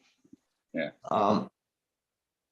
One of the things I'm working on is using a biological ferment combined with humic, fulvic, amino acids, and then a full complex of mineral nutrition. And I'm doing an experiment right now with that. But you can keep these things in solution. You just have to know the science. Okay. I was going to say the one method I've found that works well is the WCA with the acidic vinegar solution and the calcium. Well, here's the thing. The reason why calcium is difficult is because it's not super soluble. Like gypsum, the level of solubility between gypsum, which is calcium sulfate, and Epsom salt, which is magnesium sulfate, is way different because the solubility of magnesium is way exponentially higher, which means the availability of it is exponentially higher. But it doesn't mean that the calcium isn't soluble. It just means it's less soluble. So you might need more of it in solution to supply the adequate needs for a plant. Well, the solubility comes from the fact that the sulfur, if I remember correctly, is in the form of sulfur oxide, which is water soluble. So that when you apply it, yes, your sulfur is off and running, usually out. But anyway, so then you're left with the bits and particles of elemental calcium. I get that. But what I was going to say is on the magnesium, you want to really tighten your soil up, high dose with magnesium. I mean, it's like when you were a kid, you got sick, your mom gave you milk and magnesia because it would tighten up your the flora, so you didn't have diarrhea. Well, it does the same thing in soil. It restricts the water flow. It restricts but the kids in cannabis, say about like 1995, man, you got to have magnesium. These are magnesium hungry plants. And then you look at a chlorophyll molecule and it has one magnesium atom. One. It's center. It's got a shitload of oxygen atoms. It's got a shitload of carbon and a shitload of what's the other one? Carbon. Oh, hydrogen. And one magnesium and 4 nitrogen. 4. Magnesium hungry. I crack up when I hear that. Yeah. So what does really it even mean? Is that there is a positive correlation between magnesium in soil, as far as soil chemistry, and potassium. I mean, not potassium. And phosphorus uptake. So it's been shown that having slightly higher levels can increase. But again, it's all about that balance, man. It's like finding that Goldilocks zone. But it's about time for me to sign off. I really appreciate you having me on the show. Again, you guys that are listening, if you're in Oklahoma, you can come see me at the convention center. I think Ed Rosenthal will be speaking. Some other great speakers. My booth for Bokashi Earthwroks will be out there. I'm sure I'll see you out there, Steve. I'm sure I'll see you before then, since we live so close to each other now. Yeah. And thanks, Coot, for your input and your time. But it's about time for me to sign off. So I appreciate everybody that tuned in. This is Brandon Rust, and I just want to say, everybody, have a good night. Best wishes on your convention. Thanks for and any other ways people can find you? What do people look for if they're trying to get some of your flower out here in Oklahoma?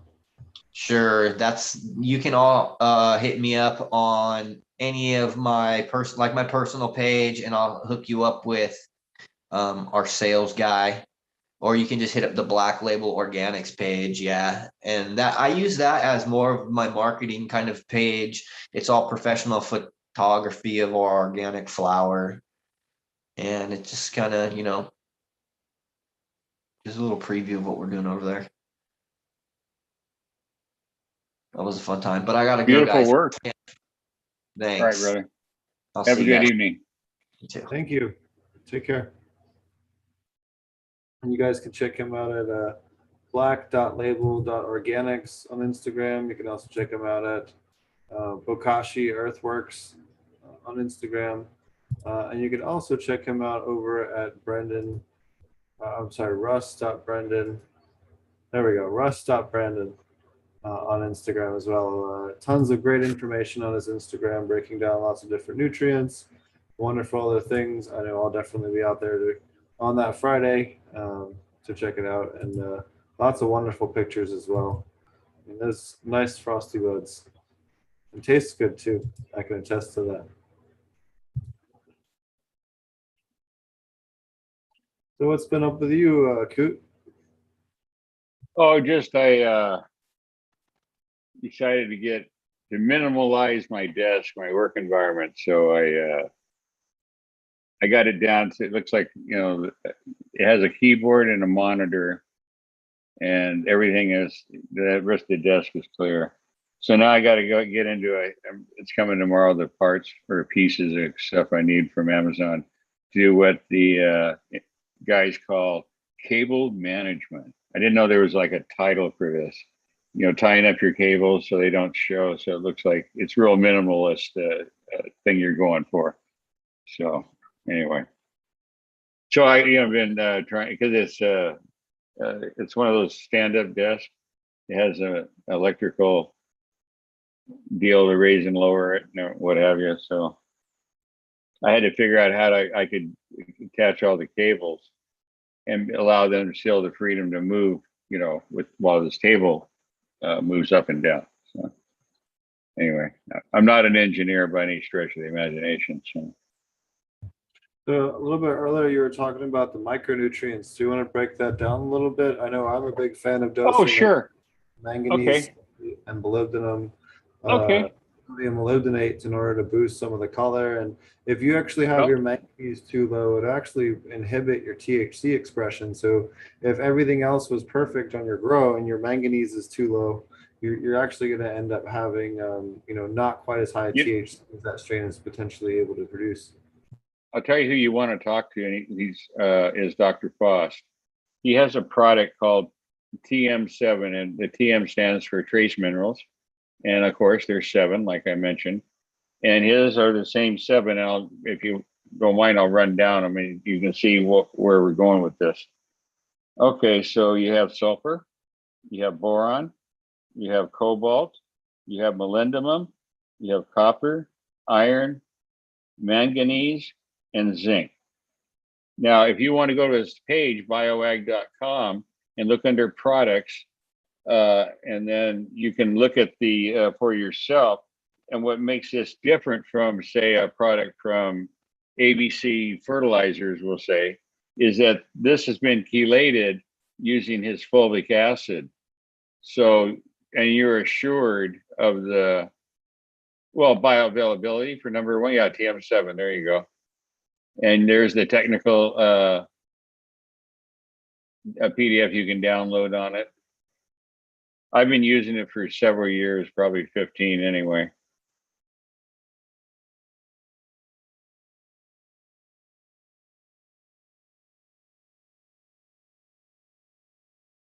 Pretty cool, huh? There's your numbers as far as your percentages. And it comes in 2 forms, a powder and a granule. So I guess probably for your needs, or in aquaponics, if you had a need, probably you'd want to go with the powder, right?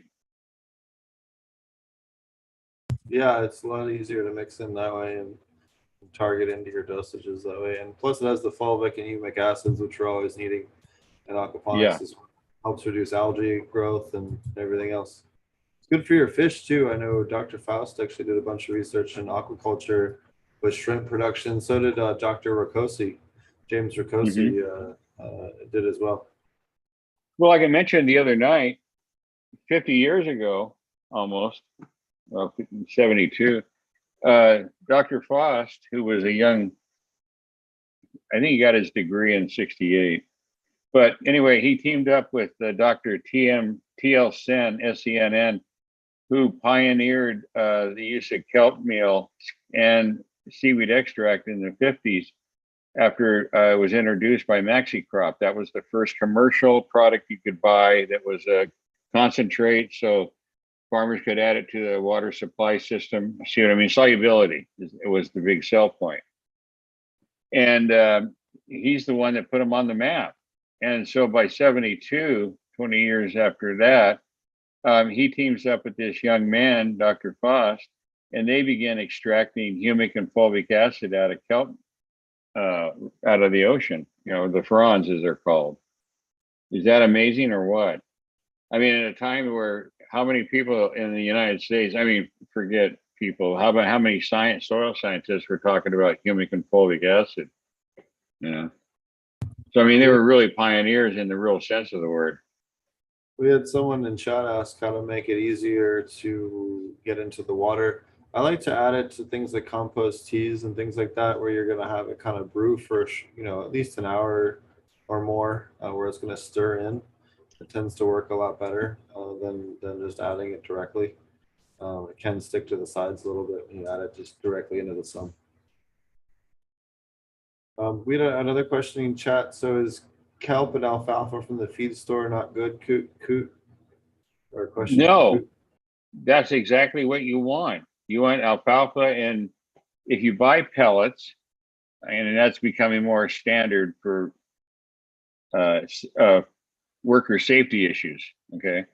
Try to find one that's not used with a binder, which is always molasses and a cheap form of molasses. So ask them if they have molasses-free pellets, and they use their natural juices in the alfalfa to hold it together. But yeah, that seed alfalfa is exactly what you want. And the the kelp meal they sell, I guarantee it's either going to be ASL, Acadian Sea Plants Limited, or it'll be their sub brand called Lighthouse. It's not a sub brand, but it's another marketing name. It's Lighthouse. But absolutely, that's what you want, is right from a feed store, and you'll save a lot of money. Trust me.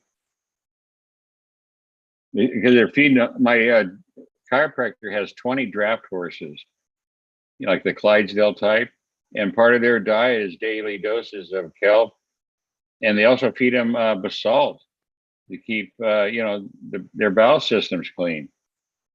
And you can imagine how many pounds of manure 20 draft horses can produce in a day. So I used to get him, he'd bring it in to work in a pickup truck, and I'd go pick up his pickup truck and come home and unload it, and then run it through composting, and then turn it over and put it in the worm bins. See, I've never done a soil. You know what? I let the biology take care of it. I've never done a soil test. I can't even imagine doing it.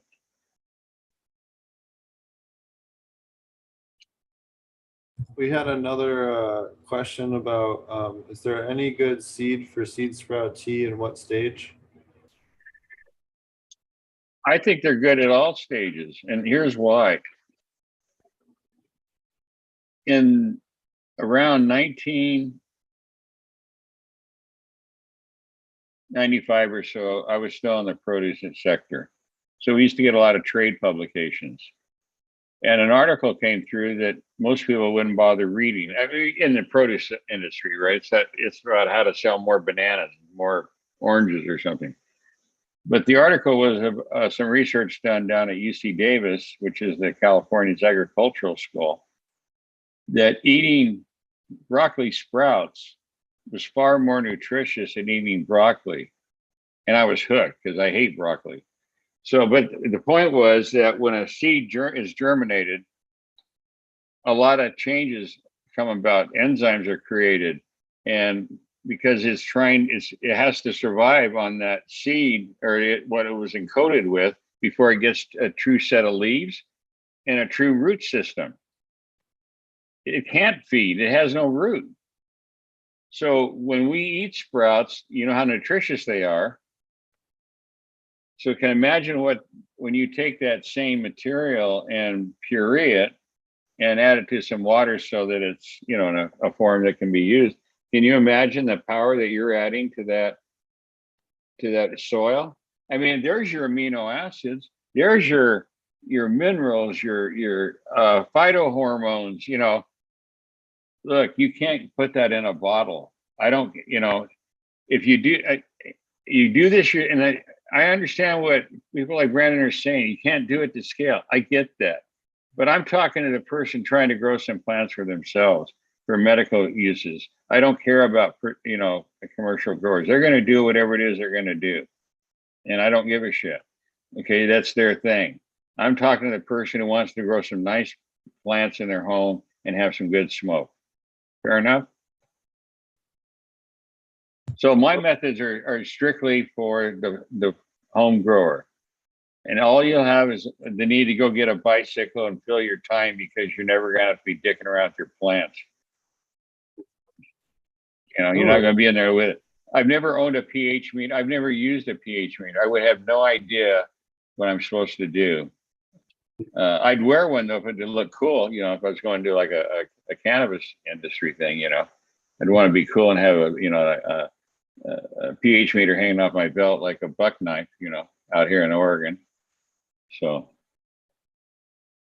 Yeah, no, it's definitely sprout good. teas. I think sprout teas that's how I got onto the barley malt, because I was sprouting everything. There's a big chain called Bob's Red Mill, and they sell all kinds of legumes and grains and what have you. Well, they're factory stores here in Portland, and you can go there and they have the stuff in by what do you call it? Self-serve, you know, bins. You can measure out what you want. So I'd go there and buy 5 or 6 or more different kinds of seeds, and then there'd be a quarter cup in each plastic bag, and I'd set it down the counter, and they just look at me like the old man's lost his mind. So I was sprouting pinto beans, lima beans, you know, barley, wheat, all kinds of wheat, red wheat, white wheat, winter wheat, summer wheat, you know. And you know what I learned? It didn't matter one iota. It didn't matter a single iota.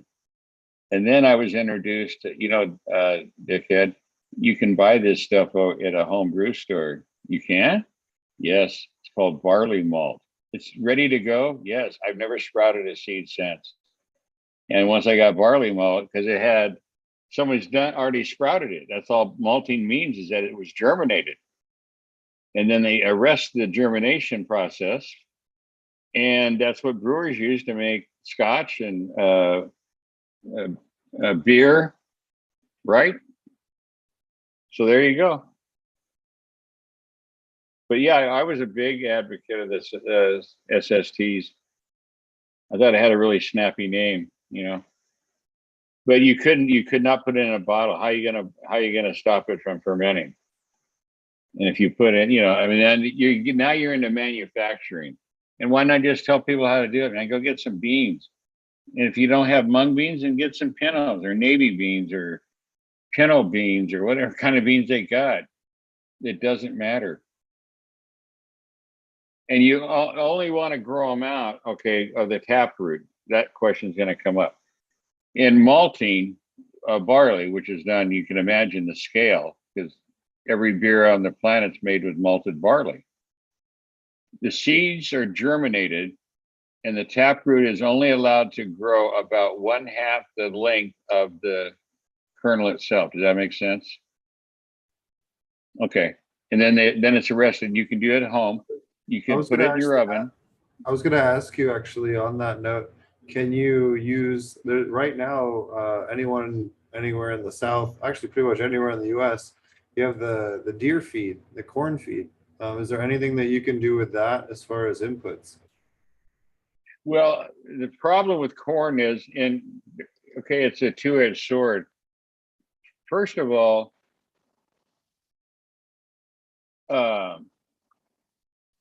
it has wonderful properties. In fact, the first what's that category? It's one of the plant hormones. But zeaxanthin is the primary one. Well, that was discovered in corn, and they named it after, they gave it the Latin name for corn, which is zea. So that's how you get the name zeaxanthin. So that's in there when you germinate it. The problem is that germinating corn is really problematic, and you get a lot of mold. And so it wouldn't be my first choice, but you could certainly go to a feed store and get some seeds. As long as the seed's intact, you're good to go. And then you want to do it just like any other seed. You soak it for what, 24 hours? And we've all sprouted seeds, mung beans at least, right?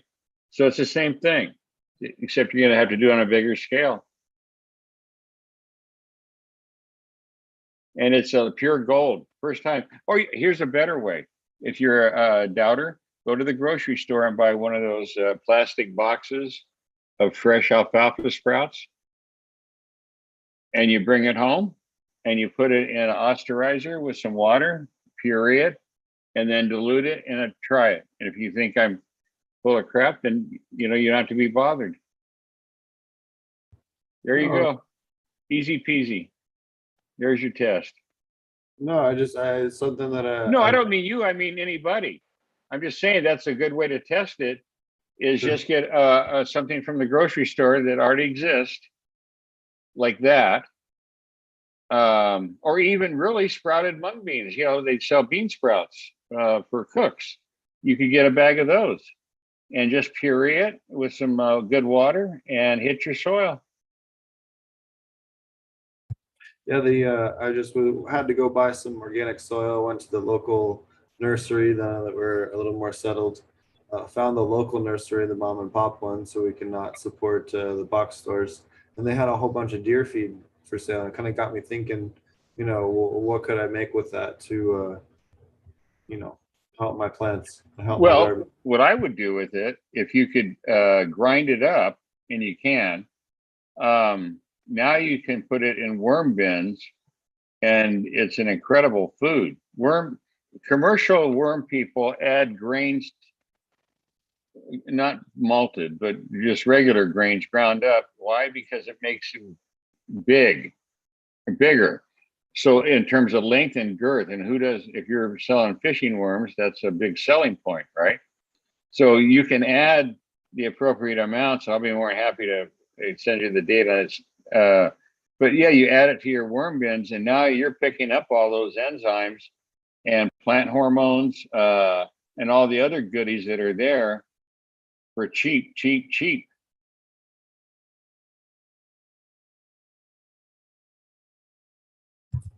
Now, Yeah. if you want to do corn, here's the way to do it.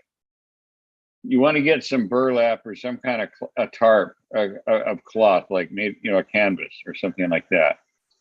You want to soak your corn for about a day and a half in clear water, and then you want to drain it really well, and you want to spread it on the tarp, and then you want to hydrate that tarp, top and bottom, and lay it out on your lawn. And then a couple of times a day, open it up and spray some water on it. You want to keep it wet. How's that? Or moist. And that's the way they do it down south to make whiskey. Because you still got to, at some point, you have to sprout the corn to make corn mash. Okay, you grind it up after it's sprouted. And so anyway, that's the basics of it.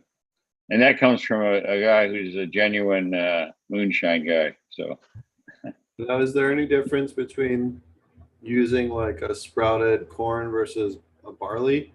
Like what is the advantage over corn? Well, there is, in the sense that, because I got to look it up because now it's going to drive me crazy. I can't believe the category of plant hormones that zeaxanthin falls under. Hold on. I apologize. No worries. Too old. Been smoking too much tonight. Let's see. Zeaxanthin.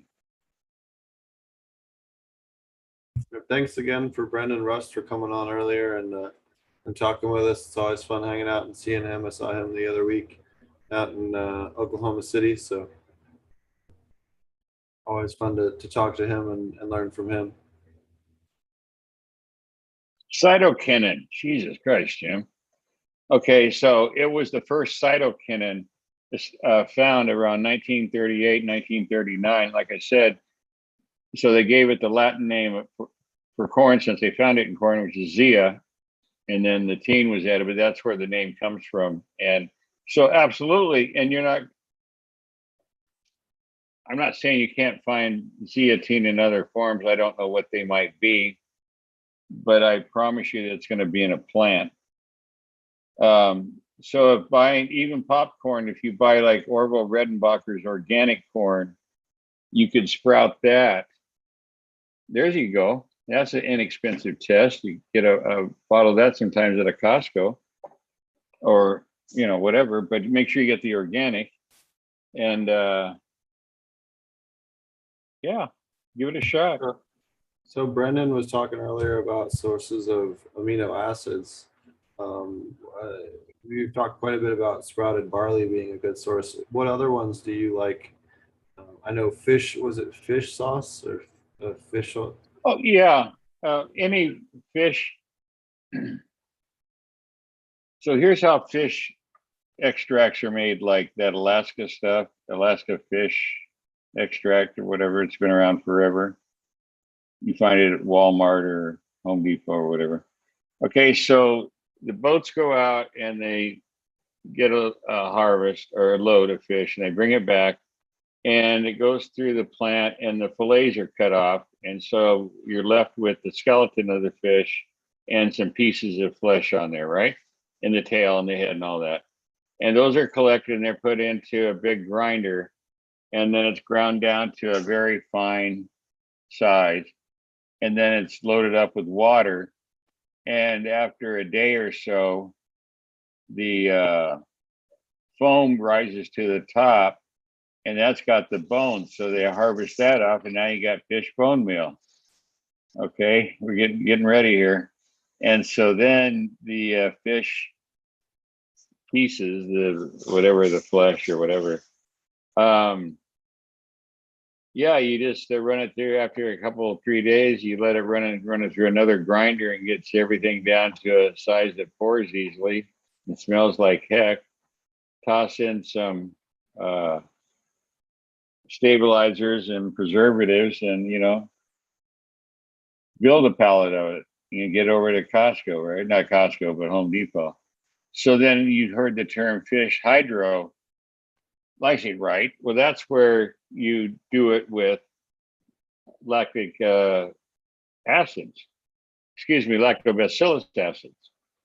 And so it's actually fermenting. And so you're leaving the goodies of the fish intact, the amino acids, all the reasons that you wanted the fish to begin with. This is going to leave those relatively intact doing that. And that's why that product costs more than Alaska. That's kind of like, hey, we're back to the kelp and seaweed. You can't compare Alaska to a high quality fish product that's made with lactic acid, or excuse me, lactobacillus, not lactic acid, and you get the idea. It is exactly the same thing. They're two different products made from the same material, but the approach is completely opposite. One is a commercial, we got to get rid of this shit. And if you think about drawing animals, yeah, put on some stuff that smells like fish. You'll have every raccoon, squirrel, Oh yeah, good stuff to use outdoors. That's really smart thinking, guys. Yeah, that's what it is. What's that? I know it. I never thought of it in that context, but you're definitely right on that one. Yeah. Any other good secret worm foods? Somebody asked in chat that you want to recommend for worm bins. Well, anything that's good for your plants. I mean, like alfalfa is good. The main thing with those types of products is you want to sprinkle it on top. Don't cover it, and let the microbial action work from the bottom up. Because if you bury it, then it could possibly start composting, because there's so much nitrogen in alfalfa, and that's the last thing you want. Not that you're going to kill all your worms, but you're going to keep them out of the top zone, and that's, you know, you're going to suppress, you know, it just screws things up. So use things that aren't going to, and if you do, if it's a plant material and it's minimally processed like alfalfa pellets or powder, then sprinkle it on top, and you'll see that it's gone, you know, in a day, maybe sometimes a day and a half. I mean, it's pretty amazing. And then do that once a week. And so what you're doing there is that all the goodies that are in alfalfa that we want to see, all, you know, the whole array of what, 83 elements, you know, it's got them all in the right balance. So the manganese is in the right balance to the boron, which is in the right balance to the phos, you know, you got all that down. But beyond that, you're talking about at least 350 enzymes. We still haven't discussed its element profile as far as, you know, phytohormones and growth enhancers and part of the chitinase, salicylic acid pathway, immune system. So all that gets added into the worm castings, so that when you use the worm castings to build your soil or to amend your plant, sprinkle it on top every whatever few weeks or whatever, to give it to, it's all about, don't think in terms of chemistry. This is botany. This is about biology. You want to keep that soil biologically alive. And that's how you grow big plants. I have the picture. I'll be more than happy to share, but you know, I always kind of get, well, you know, they look too big, or you know, how are you going to harvest that? How are you going to cut all that leaf off? So I don't know. We'll muscle through it and see. You let it dry and you hang, right? And you clip it. Don't you have clippers? Anyway. We had a question. I heard Coot mention alfalfa and kelp to you a while back. I can't recall. Oh yeah. Do you want to talk about Absolutely. Absolutely. That's the old Coot's Fix It mix. Sorry, I wrote that one 11 years ago, I think, at least 10. All right, so we're talking 5-gallon paint bucket. It's easy to get. Get a clean one. And you're going to put in water, and then you're going to add 1 cup of alfalfa, and you're going to add 1/4 cup of kelp. That's it. I know, real complicated, isn't it? And then I would now add, because I didn't know about it when I wrote it 10 years ago, 11 years ago, I'd probably add a cup of aloe vera. Like a good brand to buy is, alfalfa is not a cacti. Alfalfa is a succulent, and beyond that, it's also a member of the lily family. So one of the biggest names in the American production is a product called Lily of the Desert. Their production is down in the Rio Grande Valley on the Mexican Texan border, and that's where it's produced. And they have organic forms. And if you buy the gallon, you're under $17. Now remember, there's 100. Wait a minute, how many cups are there in it? I wanted to add one ingredient to that mix, and go ahead and say adding a little spirulina helps a little bit with that as well. Oh, absolutely. It works synergistically with the kelp and really helps enhance that whole mix on top of all the wonderful benefits as well. So, and you have what? Okay, Jesus Christ, I can't believe I don't know this. So you have 16 cups in a gallon. So a gallon costs you, let's say, $1 a cup, and you're going to add a cup to this. That's your most expensive item, is the aloe vera juice. And then you can bubble it or just stir it with a stick, you know, and keep it stirred up. And then the next morning, or, you know, give it 12 hours or 14 hours or something, doesn't matter. And then do a strain and drain. Now remember, that muck that's left over still retains 50 to 55% of its goodies. So it's not junk. You can top dress your plants outdoors, your indoor plants. You could top dress your cannabis plants. It's not trash. You could also put it on, let it dry out, and put it in your worm bin. I mean, there's a lot of things to do with it, so it's not junk. So anyway, there's your tea. And I've never seen anybody come back that didn't weren't really happy about how it changed their plant because they were in this or that. And people are saying, well, you need more potassium, whatever. You need some more, something, hocus pocus. Just put some kelp and alfalfa and call it a day. Now I would add aloe vera and spirulina to it. Now you got a perfect concoction. What For are nothing. what are some of the other good inputs you recommend for people for those type of repair serums, or oh man, my plant's just not looking quite right? I'm a big fan of lactobacillus or those super labs with the spirulina for kind of a fix it button.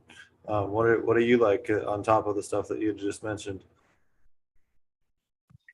Actually, let's see. I like doing barley teas. Taking because I have a mill I use I used to. I can't eat anymore. Mill for doing wheat. So I take the barley malt, which it looks like, because it's intact. The grain is intact, and so I maybe do like a quarter cup, put it through the mill and turn it into a real fine powder, and then add that to a couple of gallons of water. And it makes a real kick-ass. I bet you if you mix that with lacto products like you're using, I bet if you added some with alfalfa, barley, kick it into high gear. I mean, massively. It's worth a shot. I mean, hell, you can go buy barley over at the home brew store for 80 cents a pound or something. So what are some of your favorite ways to control insects and pests? It's definitely something that we haven't had a chance to talk about with you much. We've talked a lot about the soil and the nutrients, but we haven't talked a lot about pest management. I know you have a lot of experience with it. What are some of your go-to methods for pest management? Overall? The first one would be saponins. And alfalfa has a lot of saponins too. So when you want to spray alfalfa tea on your plants, and I strongly advise that, one of the things you're going to pick up is the saponins, and saponins destroy the ecoskeleton of the insect, exposing it to the elements, and they die, or they can't survive. It'd be like you having your skin ripped off. Not a real healthy way to go there. But saponins, you find saponins in soap nuts, the shells that people use to make their own. We all know what soap nuts are, but there's other forms of saponins. I guess there's a product that has, I think, it's either X and 70 in the name. I don't know. Anyway, you can find saponin products, and a saponin is a saponin is a saponin. And saponins like that are more concentrated, so watch the directions carefully. But use that as an IPM. So I'd spray my plants every week in veg, and I'd spray them every week in flower up until you're no longer comfortable. I'll leave that discussion for other people. Then when I have to bring out the big guns, I've got organic neem out of India, and I emulsify it with I'll use the brand names, but a product like Protect, Dynagrow Protect, which is potassium silicate in a water solution. It's all Agsil 16. But anyway, so I emulsify it with that, and I put it with some water, and I put in some surfactant of some kind, however I get there. And then I hit them with that. But here's the whole thing, like with mites, because that's the one that we have in the Northwest. I apologize. I don't have firsthand experience with the aphids and whiteflies, but I can speak to, because I know this one in and out. But with any invader, you need to go get solid information on its reproductive cycle. So let's use red mites for starters. Their reproductive cycle is 72 hours. So we want to spray, or we want to do whatever it is we're going to do. And then on the third morning, we want to reapply. And then 3 mornings after that, we want to reapply. Now, most advice you're going to get is that you're good after 3. I go 4. I go 4 applications, because if anybody thinks that they're going to be able to spray their plants one time and get rid of anything, they're delusional. That product does not exist. I mean, you got eggs, you have larvae, you have no idea whether this material that you're using is going to have any effect on.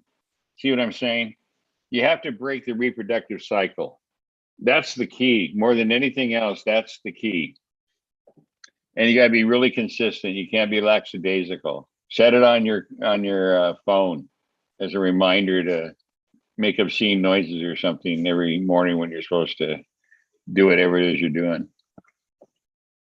A lot of the preventative sprays you're looking to do right before sundown. I know I actually have mine set for midnight. My lights turn off at 12:20, I think Yep. it is, or 30. So it helps with, hey, if I need to spray something, cool. If I don't need to spray anything, great. I would say 99% of these, whatever we're talking about, equal opportunity science here. The molecules are made up of carbon, hydrogen, and oxygen. That's it. So they break down with light. So like if you do wisely like you're doing, you do it as close as you can safely before the lights go out.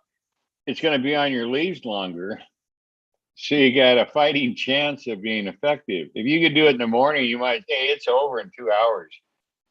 All the compounds are like went away. They disintegrated into carbon, hydrogen, and oxygen, same kind of shit that's in the air. You know what I mean? So there's not a lot of bang there. So that's really good advice. Do it. Apply all these things. I mean, on spraying. I can't speak to the other. Oh yeah, and to the soil thing. Depends on your scale too, but especially for home grows, absolutely, you should be doing them right before. For most cases, not all, but 95% of your stuff you want to do right before lights out, to make sure that you're not burning your plants. Some certain sprays actually can make your plants more photosensitive and react more severely as well to higher light. That's also why it's important to use laser thermometers to check your temperature, your leaf surface. That's what matters for VPD is leaf surface temperature and humidity and airflow. If you don't have those 3 things, then you're not getting an accurate VPD reading. Right. And the champion of all of them. Now, I would say this is more for not a lot of experience, but at least seasoned, let's say 4 or 5 cycles under their belt, something like that. And they got everything down, things are pretty well firing on, all pistons and everything. The king of pest control, at least against herbivore insects, has to be green wing larva. No, lacewing, green lacewing. I'm sorry, green lacewing larva. Nothing. I mean, it's like they're piranhas, and they go after mites. They go after larvae. They're brutal, and they're not expensive. Now, as far as sourcing, the source I had, he retired after 25 years. So I mean, his company's no longer in business, so I can't even speak to where you should buy them. But yeah, There's one. they're amazing. Yeah, they're pretty voracious. You can also see there's a mummified one from Aphidolis urbi as well. Where do you get yours? I get most of my stuff through BioCat, or once Oh, okay. through. I was getting them a lot through Arbico, but started to shift away from them after some bad issues. Marty and I both had some not so great shipments this year, but I think it partially has to do with the postal service more than anything else, to be honest with you. Did the name March Bio? God, what was the name of this company? Biologicals ever come up in your world? March Biologicals? No. Oh, he was here in Portland. His name was Brad March, and he started out with ladybugs back in like '84, and he built up a really nice business. Because all the garden centers, he carried his ladybugs, and then later he added like, you've been in places where they have hot dogs cooking in a store, and you open the door and you get your hot dog out, kind of thing. We had one of those, except it was temperature controlled, and he had packets of different, like we're talking about the larva. So and anyway, we got it up, and finally somebody offered that old expression, so much money he couldn't refuse it. And he said, "Yeah, I could retire." So he did, and it's kind of sad because he always had really good products. He's a real honorable kind of guy. You could talk to him, call him up, and talk to him on the phone. And he was working with like wineries, and I mean, he was on a big scale. He wasn't doing just 4/10 and a hope. I wanted to also quickly plug. I just did an article with Lampoon Magazine in Italy. They do a lot of interesting hemp content. You can check out their latest publication. I have an article in their written one, as well as the website here at. You can check out all about aquaponic cannabis production. We have some pictures of different facilities and some other cool stuff. So definitely check that out. Yeah, I will. Thank you. That looks like mine. Kind of get some overseas exposure as well. It's kind of fun. Yeah. Somebody from Indiana told me something interesting today. He said there's people out there that use something called the Coots mix. They have no idea who Clackamas Coot is. And I said, that's funny. That's actually really good. That's actually funny.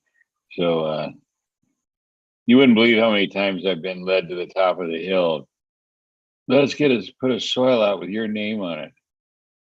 We can do this. No, you can't. You can't make a good soil. So you just be another one of the also rans, I think the key to good soil is making sure that you get the right microbes, and that's why I love all the work that people like Chris Trump and stuff are doing, as far as making, ways that people could utilize to collect more natural biology in their local area. So, well,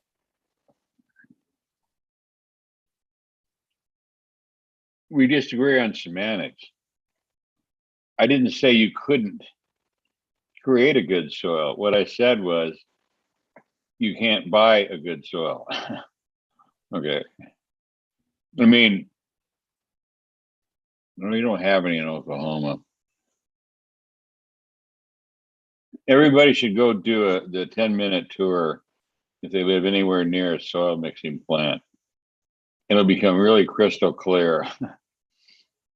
The challenge is to even make it suitable on any level. I mean, think about it for a minute. So one batch is an entire truckload worth of material.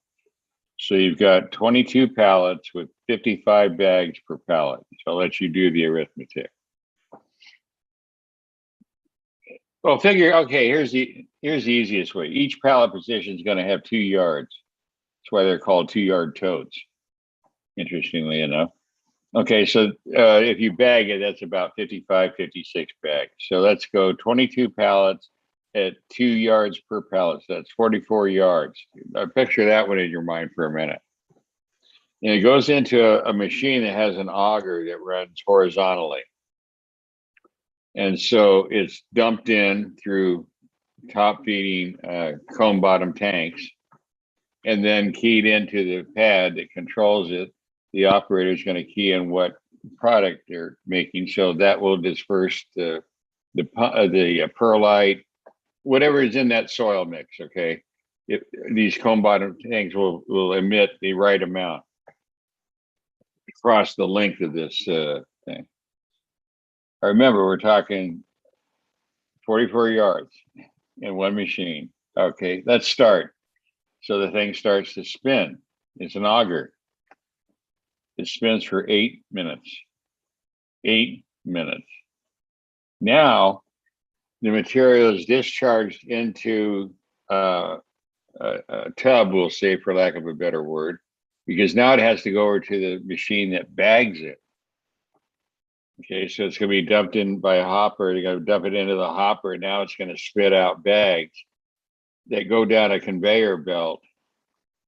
That's when the first humans touch this thing, because they're going to stack it on the pallet till they get the right amount. They go over and be shrink wrapped. So just interrupt me anywhere you want. Please explain to me where the quality goes in on this process. You know my drift? The only difference in the soil is the label on the bag. I promise you. I promise you. I don't care how nice the salesman is at the CannaCon or the WeedCon or whatever, you know, whatever deal it is. It's just made in a factory with very, very expensive machinery. A big mixer like the one that SunGrow has down here where I live. It's one of the biggest ones west of the Mississippi. They probably have 500,000 in it. Oh, you haven't trained anybody yet. Okay. Oh, that doesn't include the bagging operation. That's just for the mixer and all the tanks above it. And those got to be loaded. You know, you get the idea. There's a lot that goes on at a mixing plant. This isn't guys on a tarp, you know, stirring it around with hose going, gee, I hope we have a good crop this year. You know.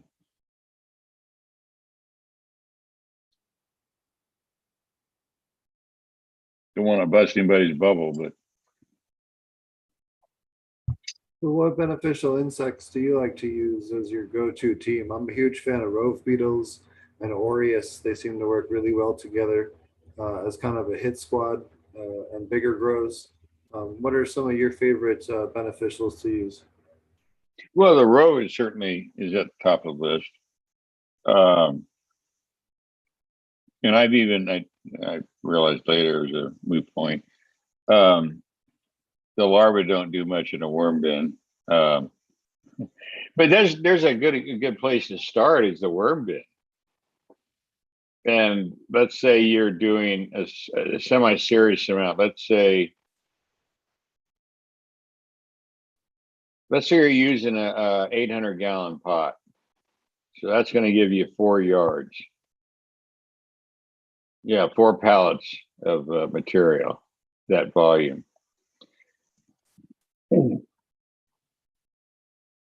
So you have the mass, the biomass of the material that you're using, let's say compost, hopefully. And the benefits of those insects will be moved around that material. That's another thing that worms do, is that as they move through the mass, they're carrying stuff from this part of the pile over here. So you don't have to worry about, you know, getting a pitchfork in there and helping them. I mean, they got this down, really. And so all the things that we can add on top that will get rid of and not harm the colonies of worms, we can add so that when we mix our soil, we're starting with a much better material than getting a bag of something from, you know, ABC garden supply and cutting open a bag and dumping it, crossing your fingers, you know, and hoping for the best. I still maintain that if people would use fruiting blocks from their local mushroom grower, they could turn a lot of this mediocre soil into much, much better soil, just inoculating it with mycelium from the spent blocks. And remember, that's an agricultural waste. They have to pay to have that hauled away. So you could approach them and get that for free. And so you're taking somebody's waste and turning to be able to turn your purchase into something better for no investment. That's got to be worth it. Even just watching the science behind it. imagine seeing mycelium growing all over your, I don't want to pick a name, but ABC soils, okay? And, within like a week or so, you got the thing's covered with white mycelium. And, you're dancing. You let that do its thing.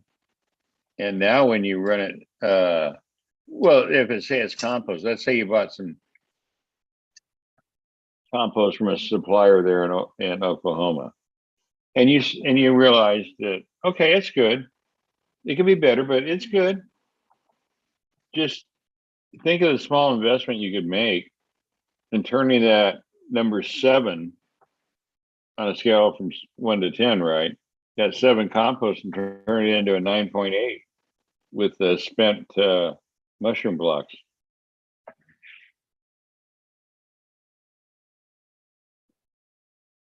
Absolutely, yeah, and that's something I think a lot of people are just kind of getting turned on to, is those mushroom blocks for their compost. Do you want to talk to people about that? Because I think it's something that's a readily available resource. A lot of people have a chance to really learn about. Yeah, the first one would recommend is the man's name,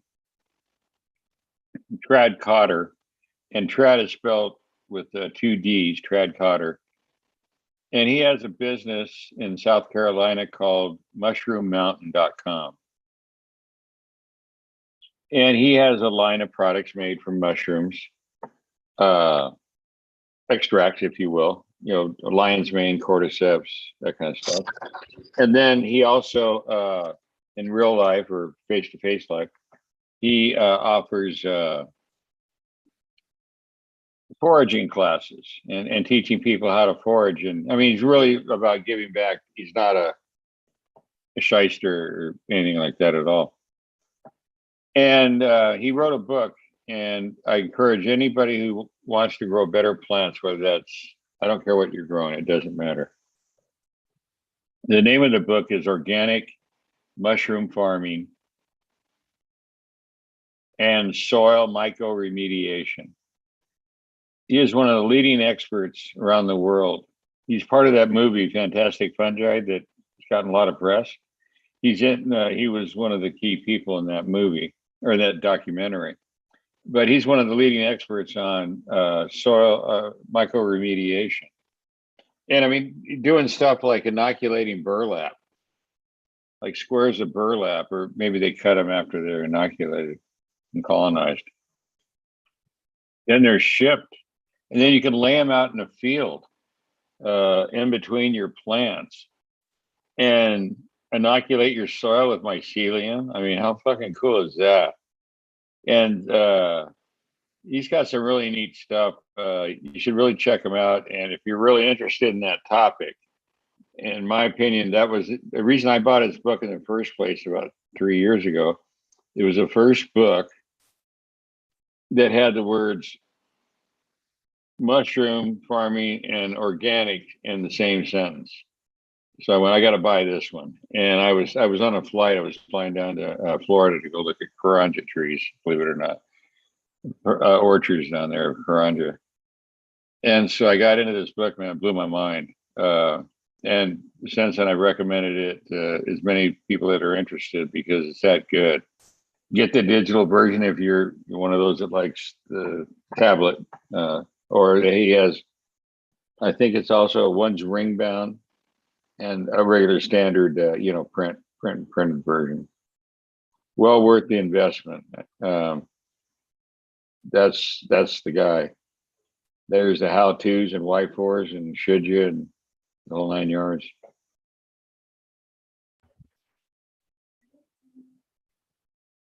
Well, do you have anything else you want to add? If not, I think we'll wrap it up here in a couple of minutes. Getting ready to harvest. Yeah, tell us about what's going on in your garden, man. Well, I'm pretty boring. It's the same plant, so what can I say? Yeah, things went well. We're keeping our fingers crossed. trying to go to the middle of October. In my part of the world, around Portland, northwest Oregon, you're out of the ground by the 15th, or you're just rolling dice because the rain season is upon us. Our rain is measured from October 1st to September. Does that tell you anything? To September 31st. That's the annual rain year for measurement. So yeah, it's the first year I moved up here. It started raining October 1st, and the next day without measurable rain was in January, the middle of January. So October, yeah, 3.5 months straight. Here you go. You want to live in the temperate rainforest? Here you go. Here's a good dose. I came from Southern California, so it was pretty exciting. But yeah, that's always the big thing up here in this part. Yeah, there's a couple pockets, the banana belt thing. They exist, and for the most part, this is the time of years when your nerves are. You live and die by the weather on your on your cell phone, right? So when's the rain coming? Where are we going to get? And then not just the rain, you got the cold. Because we're already now, so the highs is getting around the mid 50s. So at night, you know the drill. You've grown outdoors. So anybody that's grown in Oregon, that's why the big growers are all down south, in Southern Oregon. They got much better. They got a much better roll of the dice than we do. So you take what you get, You cut it off on the 15th, and hey, we did okay this year, that kind of thing. Hey, it's just for us, we're not trying to become the next big supplier at the dispensary, It probably has too much aroma. Well, we wouldn't be able to sell this. No, this smells a lot different. Well, I think that's the missing component. A lot of these people have their nutrient regimen down, no doubt, without and have been doing it for a long time. But if you take that and you combine it with some of the additional microbial inputs, it'll really scream, even if you already have your system down, Well, I think the thing a lot of people need to realize is that they can hybridize what they're doing already with, a lot of these newer practices to get even better results. I guess I'll just continue being a cantankerous old coot, but I think that the hardcore organic food producers that I dealt with in the produce sector, this wasn't a hobby. This was their livelihood. Handling 200 acres of Roma tomatoes with less fanfare than some of the commercial cannabis farms I've been on. It's like, I wasn't joking the other night, man. I would come up with a new name, like, really? The question mark. That'd be the name of the company. That'd be the name of Coot's Consulting. Really? Some of the stuff, I just look at the plants and go, what did you do? Well, you've been there. You've been to, you're called in to fix something that after you're there within 30 seconds, you realize you can't fix this. Yeah, take a machete and start on that end till you get here and just take the son of a bitch down and sterilize this thing. Right. Anyway, I don't know. I came up in a different time where you didn't hold people's hands, or no one's there to hold your hand. So hey, if you can't cut it, then get a job at Walmart as a greeter. Take that money you make and find somebody who knows that what they're doing, and you can buy from them. There's your solution. Because the amount of time that you're going to spend with all this jibber jabber, running around with a pH meter and a stack of soil reports that you have no understanding of, at the very least. Well, yeah, you're open to every crook and story that comes down the pike. I definitely think that that's one of the advantages to the sap analysis. In fact, you can actually get sap analysis kits now through Lamote, who's one of the better nutrient suppliers, and start doing a lot of this stuff on site, which can help.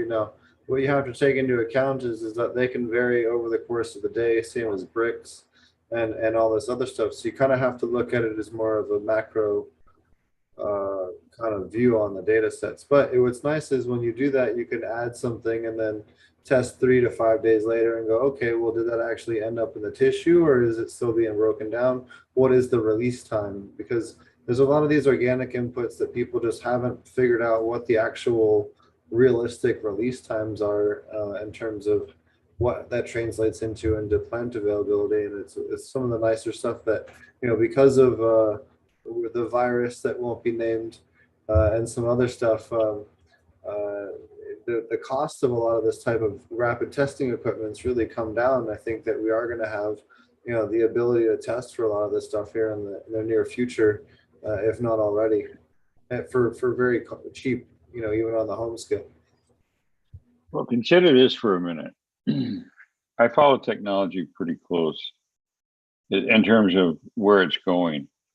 And it's no secret that Apple is working on, and has been for several, well, almost years, more than 2 years, where the iWatch will be able to monitor your blood sugar level. And you imagine how important this will be for insulin-dependent diabetics. It could literally be what separates whether you live or you don't, by being able to have that level of control over your blood sugar. So my point is that with the technology that they're adding into the phones, with the chips and everything, I don't think it's too far off that maybe not Apple, doesn't have to be Apple, but a developer could use one of their devices to do soil analysis. Because if you can measure somebody's blood, and the sugar level without a piercing, I'm a diabetic. I get sick and tired of stabbing.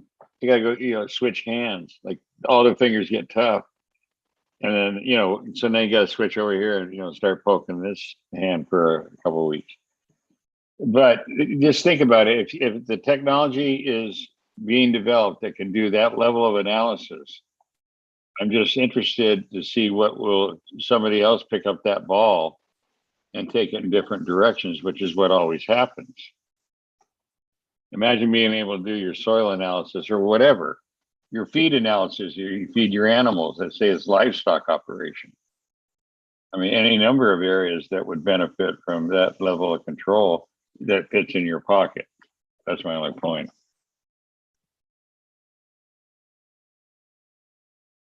Anyway, have a good evening. And yeah, get those teas going. Sprouted teas is the way for the home grower. Forget the crap at the grocery store. Do it yourself. So I had a question for you on that with those malted barley. Could you mix insect frass and stuff like that during that, or would it be better to combine that after the fact? That was something I wanted to ask you about that. Well, refresh my memory. What is it in the frass that you're wanting? Is it the chitin? Well, you're trying to unlock the chitin. It's basically increase the chitin on top of what would be in the barley. Okay, well, let me give you a couple of things to ponder, then you'll be able to, because I'm not really sure, but here you go. So chitin is the acetyl form of glucosamine. So it's a pretty hard compound. That's what's used for, chitin is what's used for surgery, from the suture, both external as well as internal surgery. But it dissolves, and anyway, there's reasons. It's been around since like 1880s. It's been used as whatever they call that. Suture thread. So it will dissolve, but man, think about how long it takes. So adding it to your tea would be good, I would say, for distribution. But its benefit probably won't manifest for several days. That's what I would guess. Or maybe you could start like soaking it like a week before. Maybe that's the answer. Because it does dissolve. Like I said, like when at some point your suture heals and you go to the doctor and they pull out the sticky points or whatever it's called, the ends. That's the one that the man who moved the science forward in 1920 or 20 or 22. Albert Hoffman, Mr. LSD fame. He, at the age of 22, was awarded a PhD from Cologne University for his work in being able to show the world of chemists what chitin looked like in terms of its, not the formula, that was already done, but the molecular structure. And then he went to work immediately, like the next day, went to work for Sandoz in Switzerland, and the rest is history. 16 years later, he discovered LSD and got up to 23, and it was nothing but, because he wasn't looking for a psychedelic, he was looking for a migraine. Didn't they treatment. make it 1939? I think they first synthesized it, but they didn't have any exposure to it until, was it 43? 42? Yeah. And then one night it was raining and he was at home alone. And so he went to this forgotten project that had, nothing had come out of it. And he grabbed pack number 25. So that's where the name or the number came from. It has no esoteric. It's in his book. They call it LSD, My Problem Child. Classic, just classic. He talks about, he's got pictures there with Timothy Leary and with Ken Kesey, the pranksters and that whole group out of Eugene, the Merry Pranksters, Mountain Girl and Jerry Garcia. Yeah, it's a cool book.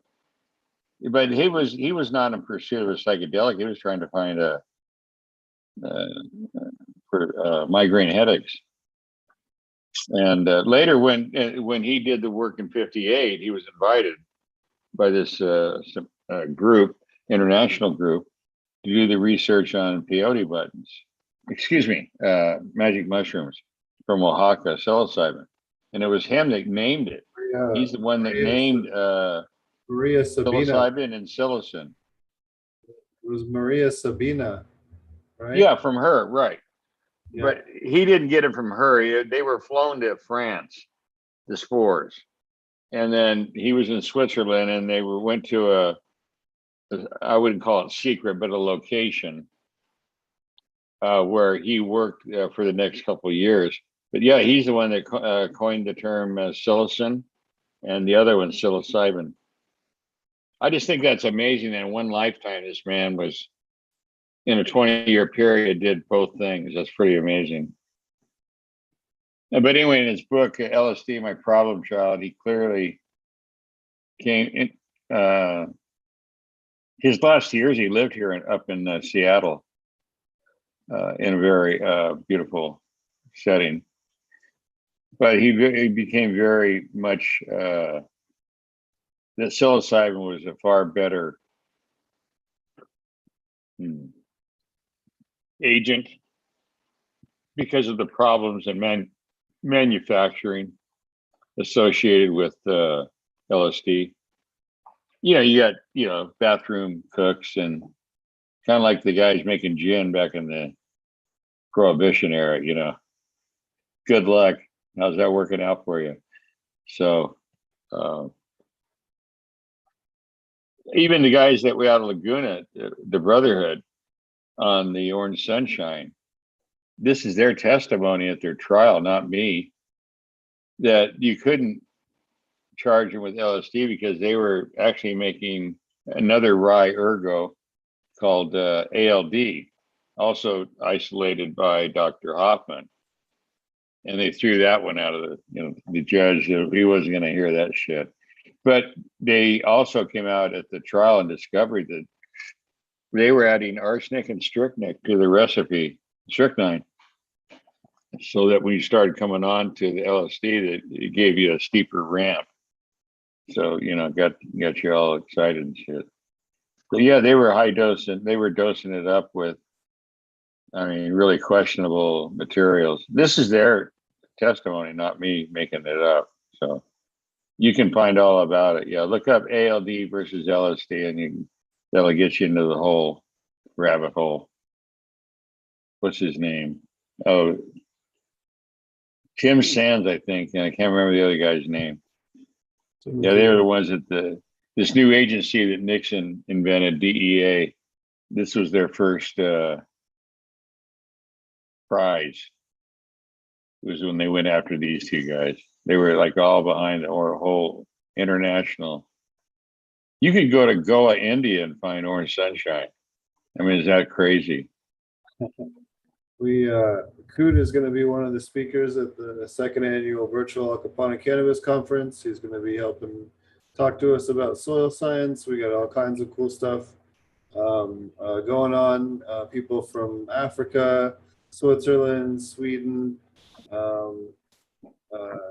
Colombia, multiple KNF speakers, Vietnam, all over the world. Two commercial producers from Canada, hemp grower growing aquaponic commercial hemp in Texas. We have Murray Hollum and Dr. Leonard Wilson from Australia. We have multiple panels with awesome moderators. We have Kevin McKernan talking about the soil science and the microbes in the soil from a DNA aspect, which I think is a little bit more accurate than some of the other methods that people are doing to try to understand that. And a whole bunch more. Angela Tenenbrock talked to us about biosecurity and the importance of just keeping the place clean and putting up barriers to prevent issues from getting in your facility in the first place. And a whole bunch of other awesome speakers. So definitely check us out live on the Ponics YouTube channel for free the whole weekend, 8 a.m. to 10 p.m., November 13th and 14th. So be sure to check that out. One last thing. For several years, I collected white papers using software for that at university level. Melende is the name of the app. Anyway, so I have a library with hundreds of white papers from universities and research. So I found one that was published in 2001. You're going to love this. And it discusses cloning, it's incorrectly called in the cannabis world. But it cites work going all the way back at OSU to 2003. And I was curious, if you're interested, I'll send it to you. I mean, it's dry as, sawdust trying to get through it, but at least it gives you an idea of how this thing got started at a commercial level. Was at the turn of the century. So, sure. Yeah, and the salicylic acid was the only one. The other two that are widely used, IBA and IAA, weren't discovered until 1932 or 33 at Oxford. And they named IAA. The other one was elusive, and it wasn't named until 1966, 35 years later. And that's IBA, indrobutyric acetic acid. But the first one, indoacetic acid, the one that's in many of the retail, stuff. In a good high school lab with somebody, who wasn't, who was like serious student, could recreate it in the lab. Look it up sometime. IAA, indoacetic acid. Like what? Like if they're charging how much for this? Yeah. But anyway, you can buy that stuff from like what Luna and I were talking about, and we talked about before from Fido. And you can buy, pure IAA or IBA or salicylic acid. But back to my original. So cloning got started when the man who created Bayer financed research at University of Washington Puyallup and then also Oregon State University. And so that's where so it was released in the early 20s. And so that was the only one available. Of course, that was the standard. So, and to this day, you go to commercial nurseries and that's the one they use. Hormex is the brand name that grew out of that research. So that's how it's done. A company finances it. The university does the work. They publish their papers, then it's sold, or however it's transferred to the person or entity that gave the money, and now they own it. That's how it's been done, and that's how it's done today. And unfortunately, it's companies like Monsanto and Bayer, Soil Science, and Monsanto that, you know, finance most of the research. And, okay, like the one you've seen, NAA, naphtha acid, that's strictly a synthetic. Plants do not generate NAA. It was originally patented by Monsanto in the early 50s as a pesticide. I'm not joking. And now, then it got discovered, you know, you could use this stuff to root stuff. Oh, okay. Well, we'll make it a rooting compound. So just remember that, you know, when people talk about a product that has NAA in it, that they're, you know, it's a pesticide, not a very good one either, or a safe one, I mean. So I don't know why these won't root. I just can't understand it. My recipe was, you know, you get a bottle of a pint of Lily of the Desert organic, dump it into a bowl, add a tablespoon of kelp, and I forget, a teaspoon or two of fulvic acid from Dr. Frost IOA, and let that sit for about a day and a half. And then you use a funnel and put it back in the bottle. And now you got rooting compound, and keep in the back of the fridge. It'll last about a year. And a pint is enough to do about 1,000 cuts. So there you go. Now you got all three. You got salicylic acid, you got IAA, and you got IBA for pennies. A whole pint for under $10. See, organics are cheap. Oh yeah. All right. And you can, How can people find out more information about you, or if they want to watch? I know we've done lots of talks on my show with you, and as well as Fumidor's channel. Any other ones that you want to shout out, or anything else you want to shout out before we go? Jeremy Silva of Build a Soil fame. Have you seen his channel lately? He's been working on a new facility, I saw. Yeah, go check out his channel at YouTube. He has about 70 how-to videos. And he has an associate who's a professional videographer. So like they're made really, really well, you know, lead ins and music. And I mean, you just tell somebody knows what they're doing. That wouldn't be me, but you know. So anyway, he wants to do an interview with me, because that's how he got started. Was well, he just took the stuff I wrote and turned it into a, by any definition, a rather successful business, which was cool because I was retired. I mean, you know, when I met him, I was like 61. I wasn't looking for a career, certainly not, you know, selling products to cannabis growers. I'd already, you know, been in produce and logistics, and you know, I already had my fill of assholes. I didn't like let me try a different set. Maybe they're better. So, yeah, I mean, you know, he's geared towards the home producer, you know, the person that wants to grow a few plants. I don't know his business. I'm not involved. I'm not a partner or anything. But he did that one idea I had called gnarly barley.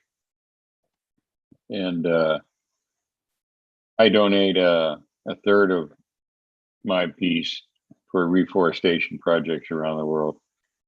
So far we've planted like 6,000 trees.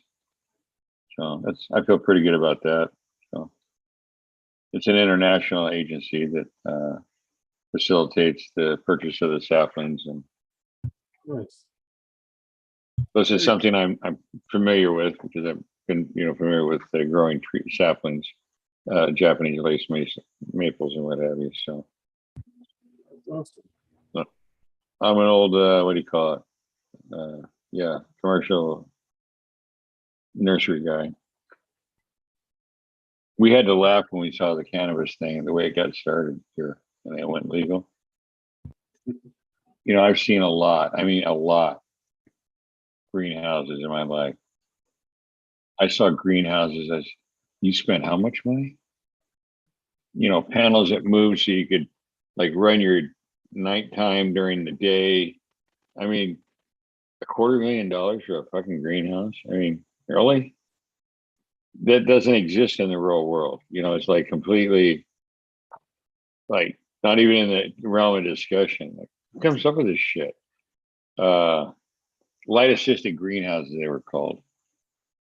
And there was some caveat in the law. I'm not a cannabis The only legal.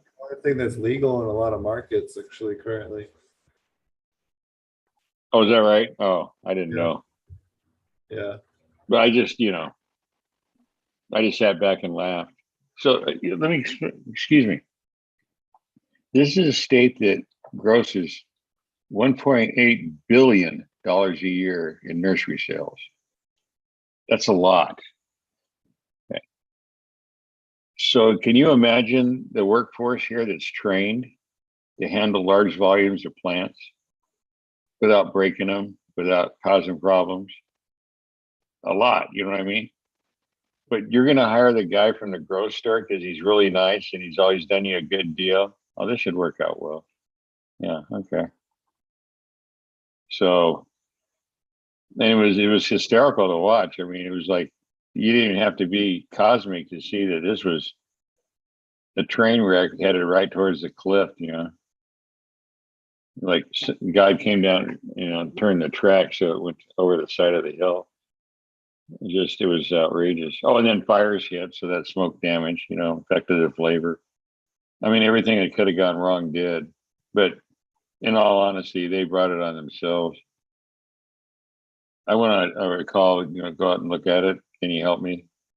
So I walked in the greenhouse and I just looked around and, you know, it looked like they'd hit like they flock trees at Christmas. There's that much mold on them.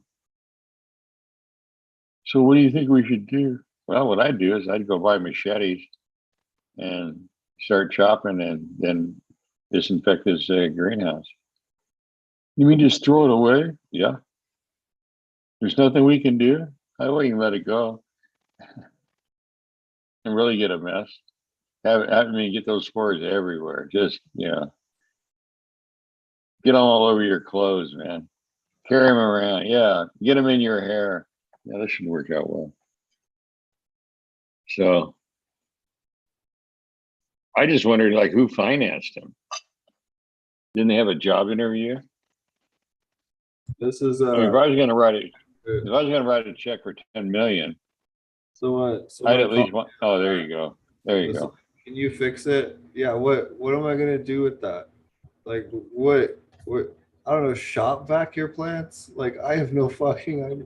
There's literally enough honeydew so it glistens. What is that? I know it's what insect is it? Aphids. Oh, aphids. Okay. Yeah, like I said, we don't have those. It's probably too cold. There's a couple of live ones. If you look close, there's the eggs. They're juveniles. Oh, geez. It's all the exoskeletons and the leaves above it. What? No, never mind. You don't want to say. All right, brother. Have a good one. Take it easy. I'll talk to you later. Bye-bye. Thanks for joining us. All right. Well, that was an awesome episode. Thanks everybody for watching. You guys can also check Marty and I out if you want at apmjclass.com. We do have a full-length commercial aquaponic cannabis class. We have tons of build photos, build out information, insect guides, fungal guides, constantly adding new content. We are adding 20 or more slides every month on top of the base class. It's a really, really awesome thing if you're looking to learn top to bottom. And then we'll also be launching a separate thing geared more for people growing 4 to 6 plants. That'll be more based on Patreon here soon. More info on that coming shortly. But thanks everybody for watching. Definitely check out the conference coming up. Put a ton of work into getting that all together. I'm really looking forward to that. And yeah, we'll be back on Thursday. This week we have, one second, I'll tell you who's going to be on because I don't remember currently. 1 second. I have currently, oh, this week is Wendy Kornberg. Wendy Kornberg will be joining us, talking to us about pre-natural farming, all the 10,000 amazing things that she's been up to, which is quite a bit. She's been a very busy bee, so we'll definitely be awesome to talk to her and learn from her on the different educational stuff with the Ganjir program and the Korean natural farming stuff and all different, and the conference that she's put together in February. So it'll be a really, really cool episode. So I will see you guys on Thursday. You can find the Growing with Fishes podcast in your favorite podcast app. We're on pretty much everything at this point. And yeah, thanks for joining us. We will see you guys again.